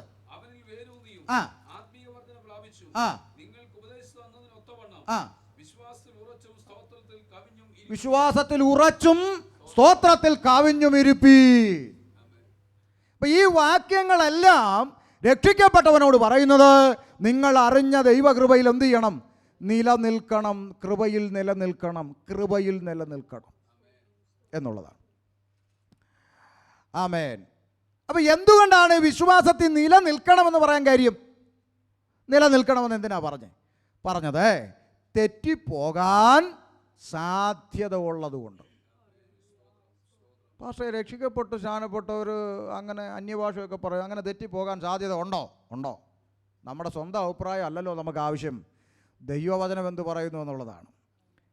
ഇന്നാളെ ഞാൻ ഒരു ബ്രദറിലെ സഹോദരനോട്, ഞാൻ കുറ്റമായിട്ടല്ല പറയുന്നത്, എനിക്ക് വളരെ ഇഷ്ടമുള്ളൊരു സമൂഹമാണ് അവർ. കാര്യം വചനത്തിന് കൂടുതൽ പ്രാധാന്യം കൊടുക്കുന്നത് കൊണ്ട് എനിക്ക് അവരോട് ഇഷ്ടമാണ്. കാരണം ഈ ഒരുവിധമുള്ള മാക്രികളിയൊന്നും ആരുടെ ഇടയിൽ നടക്കത്തില്ല. ബ്രദറുകാരുടെ ഇടയിൽ ഇവിടെ കയറി എന്ത് കോമാളിത്തരം കാണിക്കാം, പേ പിടിച്ച പോലെ കിടന്ന് കൂവാം, തുള്ളാം, ഇല്ലേ? ഇതൊന്നും അവരുടെ ഇടയിൽ നടക്കത്തില്ല. അവിടെ നിന്ന് വല്ല കോമാളിത്തരം കാണിച്ചാൽ ഇരിയടാ അവിടെ എന്ന് പറയാൻ ആണുങ്ങൾ അവിടെ ഉണ്ട്. ഇവിടെ ഇവിടെ എന്തും നടക്കും, അങ്ങനെ ഒരു രീതിയാണ്. അപ്പോൾ അതുകൊണ്ട് എനിക്ക് ഇഷ്ടമൊക്കെ തന്നെയാണ്. എന്നാൽ ഒരു സഹോദരനോട് സംസാരിച്ചപ്പോൾ അദ്ദേഹം പറഞ്ഞു, ഈ രക്ഷിക്കപ്പെട്ടവൻ തെറ്റിപ്പോകുമോ എന്ന് പറയുന്ന വിഷയം പറഞ്ഞപ്പോൾ അദ്ദേഹം പറഞ്ഞു, യഥാർത്ഥമായി രക്ഷിക്കപ്പെട്ടവൻ എന്ത് ചെയ്യത്തില്ല? തെറ്റി. അപ്പം ഈ ബ്രദറിനിൽ നിന്നൊരു സഹോദരൻ തെറ്റിപ്പോയതോ എന്ന് നമ്മൾ ചോദിച്ചാൽ ഉടനെ അവർ മറുപടി പറയും, അവൻ യഥാർത്ഥത്തിൽ രക്ഷിക്കപ്പെട്ടവൻ അല്ല. അപ്പം അവൻ പോകുന്നവരെ അവൻ ആരായിരുന്നു? രക്ഷിക്കപ്പെട്ടവനായിരുന്നു. അവൻ്റെ കയ്യിൽ നിന്ന് കർത്തൃമേശയും ഇദ്ദേഹം എന്ത് ചെയ്തിട്ടുണ്ട്? എടുത്തിട്ടുണ്ട്, രക്ഷിക്കപ്പെടാത്തവൻ്റെ കയ്യിൽ നിന്ന്. എന്നാൽ പോയി കഴിയുമ്പോൾ പറയും അവൻ യഥാർത്ഥത്തിൽ.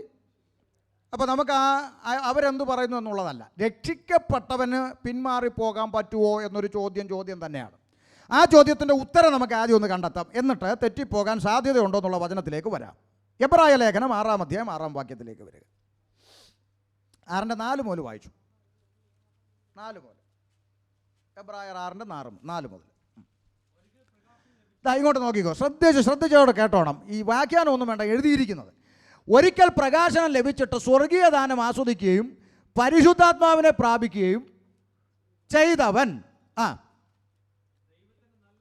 ദൈവത്തിൻ്റെ, അടുത്ത വാക്യം കേട്ടോ, പ്രാപിക്കുകയും ദൈവത്തിൻ്റെ നല്ല വചനവും വരുവാനുള്ള ലോകത്തിൻ്റെ ദൈവരാജ്യത്തിൻ്റെ ശക്തിയും ആസ്വദിക്കുകയും ചെയ്തവർ പിന്മാറിപ്പോയാൽ, അങ്ങനല്ലേ പ്രയോഗം? ഓക്കെ. അപ്പോൾ നമ്മൾ ചിന്തിക്കാൻ പോവുക, ശ്രദ്ധിച്ചോ. ആമേൻ. രക്ഷിക്കപ്പെട്ടവൻ പിന്മാറിപ്പോകുമോ എന്നുള്ളതാണ് ചോദ്യം, സാധ്യത ഉണ്ടോ എന്നുള്ളതാണ് ചോദ്യം. ഇവിടെ ബൈബിൾ ഉത്തരം തരികയാണ്, പിന്മാറിപ്പോയാൽ. അപ്പം സാധാരണ നമ്മൾ പറയുന്നത് അങ്ങനെ പോകുന്നവൻ ആരല്ല? രക്ഷിക്കപ്പെട്ടവൻ അല്ല. പക്ഷേ നമ്മൾ ഇതിൻ്റെ ആ 4-ാം വാക്യം ഒന്നുകൂടെ ഒന്ന് ചിന്തിക്കണം. 4-ാം വാക്യം, ഒരിക്കൽ പ്രകാശനം ലഭിച്ചിട്ട് സ്വർഗീയ ദാനം ആസ്വദിച്ചു. ഈ വാക്ക് ശ്രദ്ധിച്ചേ, എല്ലാവരും വായിച്ചോ. പരിശുദ്ധാത്മാവിനെ പ്രാപിക്കുകയും ചെയ്തവനായവൻ. ആര്? ഈ പിന്മാറ്റക്കാരൻ. അപ്പോൾ എൻ്റെ ചോദ്യം, രക്ഷിക്കപ്പെടാത്തവൻ പരിശുദ്ധാത്മാവിനെ പ്രാപിക്കുമോ? പ്രാപിച്ചിട്ടുണ്ടോ ബൈബിളിൽ? സ്നാനപ്പെടാത്തവൻ പ്രാപിച്ചിട്ടുണ്ട്. രക്ഷിക്കപ്പെട്ടിട്ട് സ്നാനപ്പെടുന്നതിന് മുമ്പേ പരിശുദ്ധാത്മാവ് വന്നിട്ട് പിന്നീട് സ്നാനപ്പെട്ടവർ ബൈബിളിലുണ്ട്. രക്ഷിക്കപ്പെടാതെ ജാതിയായി ജീവിക്കുന്ന ഒരുത്തനിൽ പരിശുദ്ധാത്മാവ് വസിക്കുന്നു എന്ന തെളിവ് വേദപുസ്തകത്തിലുണ്ടോ? ഇല്ല. അപ്പോൾ പരിശുദ്ധാത്മാവിനെ പ്രാപിച്ചവനാണ് ഇവിടെ എങ്ങോട്ട് പോയത്? പിന്മാറ്റത്തിൽ പോയവൻ. അപ്പോൾ അവൻ രക്ഷിക്കപ്പെട്ടവനാണോ അല്ലയോ? രക്ഷിക്കപ്പെട്ടവൻ. പരിശുദ്ധാത്മാവിനെ പ്രാപിച്ചവനല്ലേ. രക്ഷിക്കപ്പെടാതെ പരിശുദ്ധാത്മാവിനെ പ്രാപിക്കാൻ ഒക്കുമോ? ഇല്ല. അപ്പോൾ ഈ പോയവനാരാ? അപ്പോൾ രക്ഷിക്കപ്പെട്ടവന് പിന്മാറിപ്പോകാവോ? പോകാൻ സാധ്യതയുണ്ട്. എത്രയോ പേര് ഈ പോർക്കളത്തിൽ വീണുപോയി പിന്മാറിപ്പോയാൽ. പിന്നെ വായിക്കുന്നത് അവനെ പിന്നെയും മാനസാന്തരത്തിലേക്ക് പുതുക്കാൻ കഴിവുള്ളതല്ല. അപ്പോൾ ചിലർക്ക് ചിന്തിക്കും, അയ്യോ അവനെ ഇനി തിരിച്ചു വരത്തില്ലെന്ന്. അവനെ പിന്നെയും മാനസാന്തരത്തിലേക്ക് പുതുക്കാൻ പറ്റത്തില്ലെന്ന് എഴുതിയിരിക്കുക. എന്ന് പറഞ്ഞാൽ മാനസാന്തരപ്പെട്ടാണ് ഇവൻ രക്ഷിക്കപ്പെട്ടത്. ഇനി അവന് മാനസാന്തരം അവൻ ആവശ്യമില്ല. അവൻ മാനസാന്തരപ്പെട്ടാണ് രക്ഷിക്കപ്പെട്ടത്. ഇനി അവൻ്റെ ആവശ്യം എന്താ? മടങ്ങി വരിക. അപ്പാ പിതാവേ, ഞാൻ നിന്നോടും ദൈവത്തോടും പാപം ചെയ്തെന്ന് പറഞ്ഞുകൊണ്ട് മടങ്ങി വന്ന ആ മുടിയൻപുത്രനെ പോലെ നിലവിളിച്ചുകൊണ്ട് ദൈവസന്നിധിയിൽ മടങ്ങി വരിക എന്നുള്ളതാണ് അവൻ്റെ മുമ്പിലെ ഓപ്ഷൻ. ഈ മടങ്ങി വരാതെ ഈ പിന്മാറ്റത്തിൽ അവൻ തട്ടിപ്പോയാൽ അവനും സ്വർഗത്തിലിരിക്കുമെന്ന് പറയുന്നത് വിഡ്ഢിത്തരമാണ്. അവൻ നരകത്തിൽ പോകും. സ്തോത്രം. ക്ലിയറായെന്ന് വിശ്വസിക്കുന്നു. സംശയം ഉണ്ടെങ്കിൽ യോഗം തീരുമ്പോൾ ചോദിച്ചാൽ മതി, പറഞ്ഞു തരാം. വേഗത്തിൽ പോകാം. അപ്പം തെറ്റിപ്പോകാൻ സാധ്യത ഉണ്ടോ എന്നുള്ളതാണ് ഇനി ചിന്തിക്കാൻ പോകുന്നത്. എഫേസ്യ ലേഖനം 4:14. അപ്പോൾ ഒന്ന് നിലനിൽക്കണമെന്ന് പറഞ്ഞു. എന്തിന്? തെറ്റിപ്പോകാൻ സാധ്യത ഉള്ളത് കൊണ്ട്. അതിൻ്റെ തെളിവാണ് ഇനി പറയുന്നത്. എഫേസ്യ 4:14. ദയവായിച്ചോ. അങ്ങനെ നാം ഇനി നോക്ക്, ഈ നാം ആരാ? ദൈവസഭ. അങ്ങനെ നാം ഇനി മനുഷ്യരുടെ ചതിയാലും ഉപായത്താലും തെറ്റിച്ച് കളയുന്ന തന്ത്രങ്ങളിൽ കുടുങ്ങിപ്പോകാൻ തക്കവണ്ണം ഉപദേശത്തിൻ്റെ ഓരോ കാറ്റിനാൽ അലഞ്ഞുടലുന്ന ശിശുക്കളായിരിക്കാതെ. അപ്പോൾ മനുഷ്യരുടെ ചതി, ഉപായം, തെറ്റിച്ച് കളയുന്ന തന്ത്രം, ഇതിലൊക്കെ നമ്മൾ എന്ത് ചെയ്യാൻ സാധ്യതയുണ്ട്? പ്രൈസല്ലോ. നമ്മളെ തെറ്റിക്കുന്ന ഒരു സമൂഹത്തിൻ്റെ നടുവിലാണ് നമ്മൾ ജീവിക്കുന്നത്. അതുകൊണ്ട് ആ ദൈവകൃപയിൽ നിലനിൽക്കണമെന്ന് പറയുന്നത് തെറ്റിപ്പോകാൻ സാധ്യതയുള്ളൊരു പോർക്കളത്തിലാണ് നിൽക്കുന്നത് എന്നുള്ളത് കൊണ്ടാണ് ഇതെല്ലാം പറഞ്ഞു കൊടുക്കുന്നത്. ദൈവം എത്ര കൃത്യമായി, ഇതൊക്കെ സഭയെ ഗൗരവമായി പഠിപ്പിക്കേണ്ട വിഷയമല്ലേ? രക്ഷിക്കപ്പെട്ടു, സ്നാനപ്പെട്ട, അന്യഭാഷ പറഞ്ഞു, ഇനി കുഞ്ഞു കളിച്ചിരിക്കുക, കാഹളധ്വനിക്കും എന്നുള്ളൊരു ഉപദേശം പറഞ്ഞു. ഒരു വലിയ മാഗ്നറ്റ് കൊണ്ടുവന്ന് കാണിക്കുമ്പോൾ ഇരുമ്പും തുരുമ്പും ചാടി പിടിക്കുന്നത് പോലെ. ചുമ്മാതാന്ന്. അങ്ങനെയൊക്കെ പോകുമെന്നും പറഞ്ഞല്ല ഇരിക്കുന്നത്. അങ്ങനെയൊന്നും പോവുകയല്ല. ഈ കൃപയിൽ നിലനിൽക്കുന്നവനെ അങ്ങോട്ട് പോകത്തുള്ളൂ. രക്ഷിക്കപ്പെട്ട് സ്നാനപ്പെട്ട് അന്യഭാഷ പറഞ്ഞവനെല്ലാം കൂടെ വാരി കെട്ടിക്കൊണ്ട് പോകാനല്ല കർത്താവ് വരുന്നത്. ദൈവകൃപയിൽ നിലനിൽക്കണം, തെറ്റിപ്പോകാതെ നിലനിൽക്കണം. തെറ്റിപ്പോകാൻ സാധ്യതയുണ്ട്. വാക്യം 1, 2 പത്രോസ് 3:17. 2 പത്രോസ് 3:17. അടുത്ത വാക്ക് 2 പത്രോസ് 3:17. എന്നാൽ പ്രിയമുള്ളവരെ, നിങ്ങൾ മുമ്പ് കൂട്ടി അറിഞ്ഞിരിക്കുക കൊണ്ട് അധർമ്മികളുടെ വഞ്ചനയിൽ കുടുങ്ങി കുടുങ്ങി കുടുങ്ങി സ്വന്തം സ്ഥിരത വിട്ട് വീണു പോകാതിരിപ്പാൻ. രക്ഷിക്കപ്പെട്ടവൻ വീണു പോകാൻ സാധ്യതയുണ്ട്. പ്രൈസലോ. മുന്നറിയിപ്പ് കൊടുക്കുക. വീണു പോകാതിരിപ്പാൻ. വീണു പോയാലോ? ഗാലറിയിൽ ഇരിക്കുമോ അച്ഛാ? ഇല്ല. അതാ പറഞ്ഞത്, വീണു പോകാതിരിപ്പാൻ. അതാ ഞാൻ നേരത്തെ പറഞ്ഞ വെളിപ്പാട് പുസ്തകത്തിൽ ദൈവസഭയ്ക്ക് ദൂത് എഴുതിയപ്പോൾ നല്ല വശവും ദോഷവശവും എല്ലാം കൃത്യമായിട്ട് എഴുതി. പക്ഷേ പരിശുദ്ധാത്മാവ് മറന്നു പോകാതെ 7 സഭയ്ക്ക് എഴുതിയ ഒരു പ്രയോഗമുണ്ട്. നിങ്ങൾക്കറിയാവോ? ഒരു പ്രയോഗം 7 സഭയ്ക്ക് എഴുതി. ഒരു പ്രയോഗം ഏതാ? ജയിക്കുന്നവന്. അതെഴുതി. ജയിക്കുന്നവന് വെള്ളയുടുപ്പ് ധരിക്കാൻ കൊടുക്കും. ജയിക്കുന്നവന് സിംഹാസനത്തിലിരിപ്പാൻ വരം നൽകും. ആമേൻ. ജയിക്കുന്നവൻ്റെ പേര് ജീവപുസ്തകത്തിൽ നിന്ന് മായിച്ചു കളയാതെ. ഒന്ന് പറഞ്ഞ ആ വാക്ക്. ജയിക്കുന്നവൻ്റെ പേര് ജീവപുസ്തകത്തിൽ നിന്ന്. അപ്പം ജയിക്കുന്നവൻ്റെ പേര് എന്ത് ചെയ്യത്തില്ല? ഓക്കെ. തോക്കുന്നവൻ്റെ പേരോ? അതുകൊണ്ടാണ് അങ്ങനെ എഴുതിയത്. ഇല്ലേ? ആ വാക്യത്തിൻ്റെ എഴുതേണ്ട കാര്യമില്ലല്ലോ. അപ്പോൾ വിശ്വാസ ജീവിതത്തിൽ എന്ത് ചെയ്യരുത്? തോറ്റ് പോകരുത്. മനസ്സിലാകുന്നുണ്ടോ? അതാ ഇവിടെ പറഞ്ഞത്. വീണു പോകാതിരിപ്പാൻ. ഈ സൂക്ഷ്മതയാണ് ദൈവസഭയ്ക്ക് വേണ്ടത്. നമ്മൾ ഇതിലോട്ടൊന്നും പോകുന്നില്ല. ചിലപ്പോഴൊക്കെ നമുക്ക് സങ്കടം വരും. നമുക്ക് ഈ ആത്മീയ രോഷം വരുമ്പോഴാണ് ദൈവമക്കളെ ചിലതൊക്കെ ഇച്ചിരി കഠിനമായി അങ്ങ് പ്രതികരിച്ചു പോകുന്നു. ദേഷ്യം കൊണ്ടല്ല, അകത്ത് നമുക്ക് ദേഷ്യവും സങ്കടമൊക്കെ വരുമ്പോൾ നമ്മൾ പ്രതികരിക്കാറില്ല. അതുപോലെ ചിലതൊക്കെ കാണും. ഞാൻ ബഹറിൽ ശുശ്രൂഷയ്ക്ക് പോയ സമയത്ത് ഈ ജോലിക്കാരെല്ലാം കൂടെ താമസിക്കുന്ന സ്ഥലമുണ്ടല്ലോ ഗൾഫിലൊക്കെ, ക്യാമ്പ്, അതുപോലെ അവിടെ സഹോദരന്മാരുമായിട്ട് സംസാരിച്ചുകൊണ്ടിരിക്കുമ്പോൾ ഒരു സഹോദരൻ ഓടി വന്നു. അവരിങ്ങനെ പുള്ളി വന്ന് ആകെ വെപ്രാൾ, എന്താണെന്ന് ചോദിച്ചു. പുള്ളിയുടെ പേഴ്സ് കാണുന്നില്ലെന്ന് പറഞ്ഞു. സമാധാനമായിട്ട് ശാന്തമായിട്ട് അവിടെ നോക്ക്, അത് കിട്ടുമെന്ന് പറഞ്ഞ് നമ്മൾ നോക്കി. ഈ പുള്ളിക്കാരൻ ഉടനെ മൊബൈൽ എടുത്ത് നാട്ടിലെ പ്രവാചകനെ വിളിച്ചു, പാസ്റ്ററെ എൻ്റെ പേഴ്സ് കാണാനില്ല, ഒന്ന് പ്രാർത്ഥിച്ച് പറയണം. പുള്ളി ഉടനെ അവിടുന്ന് 4 അന്യഭാഷയൊക്കെ പറഞ്ഞിട്ട് പറഞ്ഞു പരിധി വിട്ട് പോയിട്ടില്ലെന്ന് പറഞ്ഞു. അപ്പോൾ ഞാൻ അവിടെ ഇരുന്നുകൊണ്ട് പറഞ്ഞു, എന്നാ കുഴപ്പമില്ല, ചായ കുടിക്കാൻ പോയായിരിക്കും വന്നോളൂ. എന്താ ഇതിനൊക്കെ ചെയ്യും? പേഴ്സ് കാണാതെ പോയി പ്രവാചകൻ.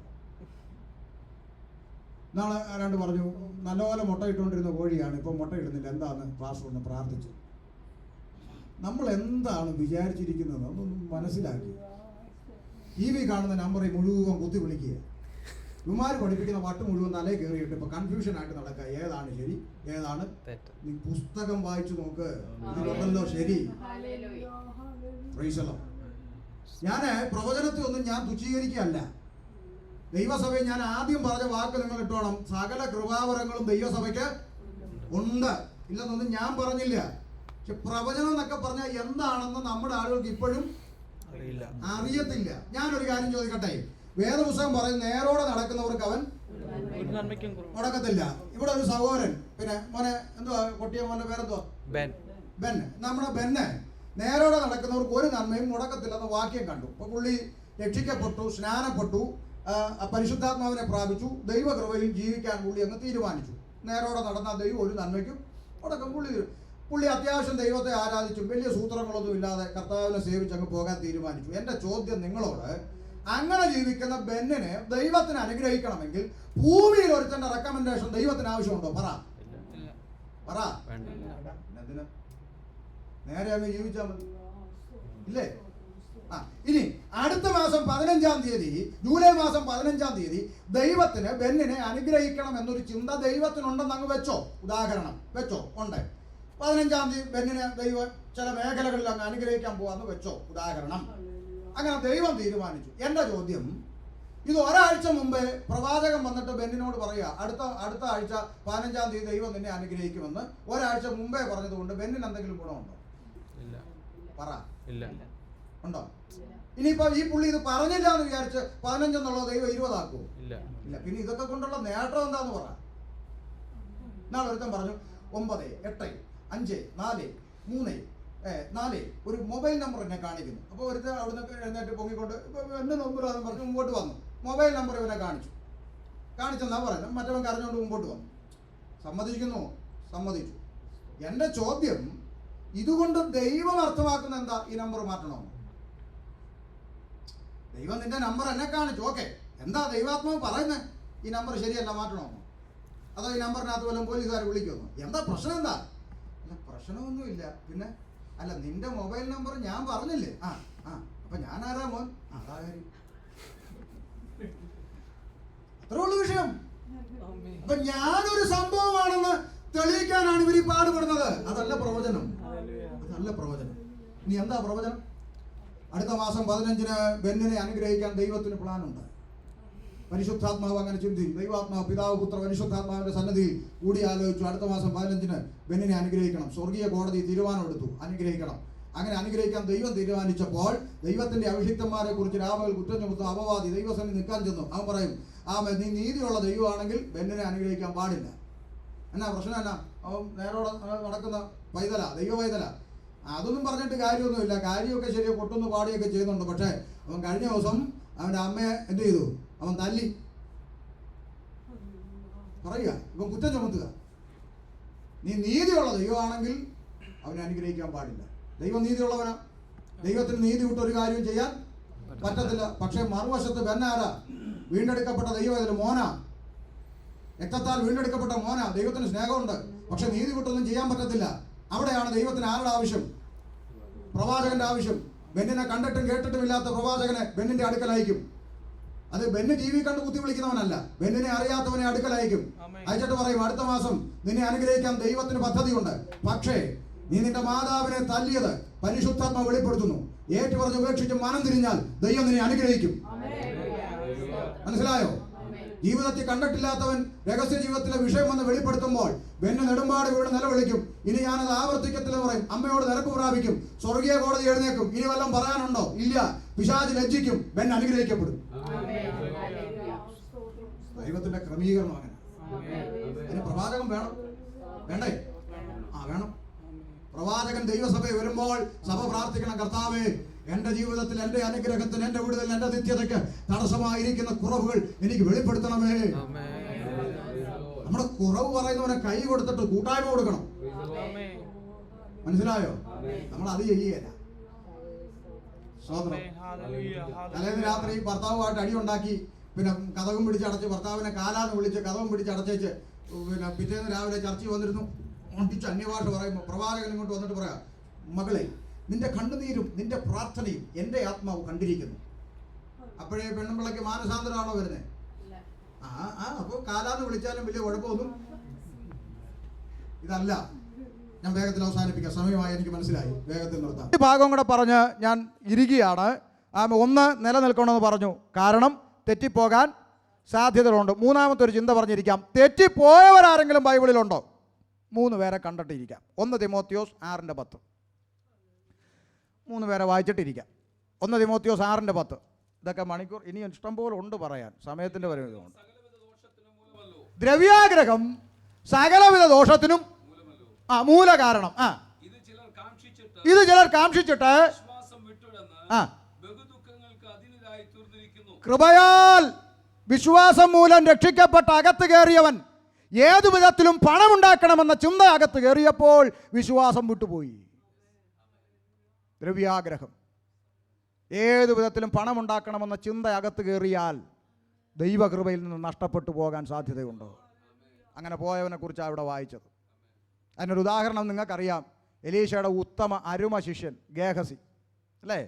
നയമാൻ സൗഖ്യമായപ്പോൾ പൊന്നും പണവും എല്ലാം കൊണ്ട് അങ്ങോട്ട് ചെന്നു. നയമാൻ പറഞ്ഞു, ഇത് വേണ്ട, ഇത് കൃപ നഷ്ടപ്പെടുത്തും, വേണ്ടാന്ന് പറഞ്ഞു. എന്നാൽ ഗേഹസി കടവഴിയിലൂടെ ഓടിച്ചെന്നിട്ട് പറഞ്ഞു, പുള്ളി നേരിട്ട് മേടിക്കത്തില്ല, എന്നെ അയപ്പിച്ചേക്കുന്നത്, ഇങ്ങോട്ട് തരാൻ പറഞ്ഞു. കൃപ പോയിട്ട് കുഷ്ഠം ബാധിച്ചു. അറിയാമല്ലോ കഥയൊക്കെ, അങ്ങോട്ട് പോകുന്നില്ല. അപ്പോൾ 1, ദ്രവ്യാഗ്രഹം അകത്ത് കയറിയപ്പോൾ വീണു പോയവൻ. 2, 1 തിമോത്തിയോസ് 6:20 വായിച്ചു. 6:20.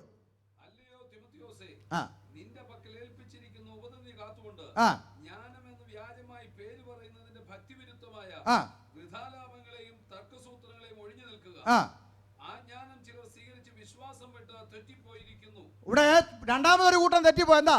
ജ്ഞാനം അകത്തോട്ട് കയറിയപ്പം തർക്കത്തിനിറങ്ങി, സംവാദത്തിന്. മനസ്സിലായോ? എനിക്കെല്ലാം അറിയാമെന്നുള്ള ജ്ഞാനം കയറിയപ്പോൾ വഴിയെ പോകുന്നവനെല്ലാം സംവാദത്തിന് വിളിച്ചിട്ട് അവസാനം ഈ പുള്ളി ദൈവം ഇല്ലെന്നും പറഞ്ഞു പോയി. മനസ്സിലായോ? ഇന്നിപ്പോൾ എങ്ങോട്ട് തിരിഞ്ഞാലും സംവാദം. വിശ്വാസികൾ ഇത് കേട്ട് കേട്ട് തല വരുത്തിട്ട് അതാണോ ശരി, ഇതാണോ ശരി എന്ന് പറഞ്ഞു. ചിലർ പറഞ്ഞു ദൈവം ഇല്ലെന്ന് പറഞ്ഞു. പഠനം കൂടി, സംവാദത്തിനിറങ്ങി, തർക്കങ്ങൾക്കിറങ്ങി, കൃപ വിട്ടുപോയി. മനസ്സിലാവുന്നുണ്ടോ? 1, ദ്രവ്യാഗ്രഹം കയറി വിട്ടുപോയി. 2, ജ്ഞാനം കയറി തർക്കത്തിനിറങ്ങി വിട്ടുപോയി. 3, വായിച്ചു 2 തിമോത്തിയോസ് 2:18. തൽക്കാലം ഇങ്ങനെ നിൽക്കട്ടെ, ഇനി കുറേ വാക്യങ്ങളുണ്ട്. എന്നാൽ സമയത്തിൻ്റെ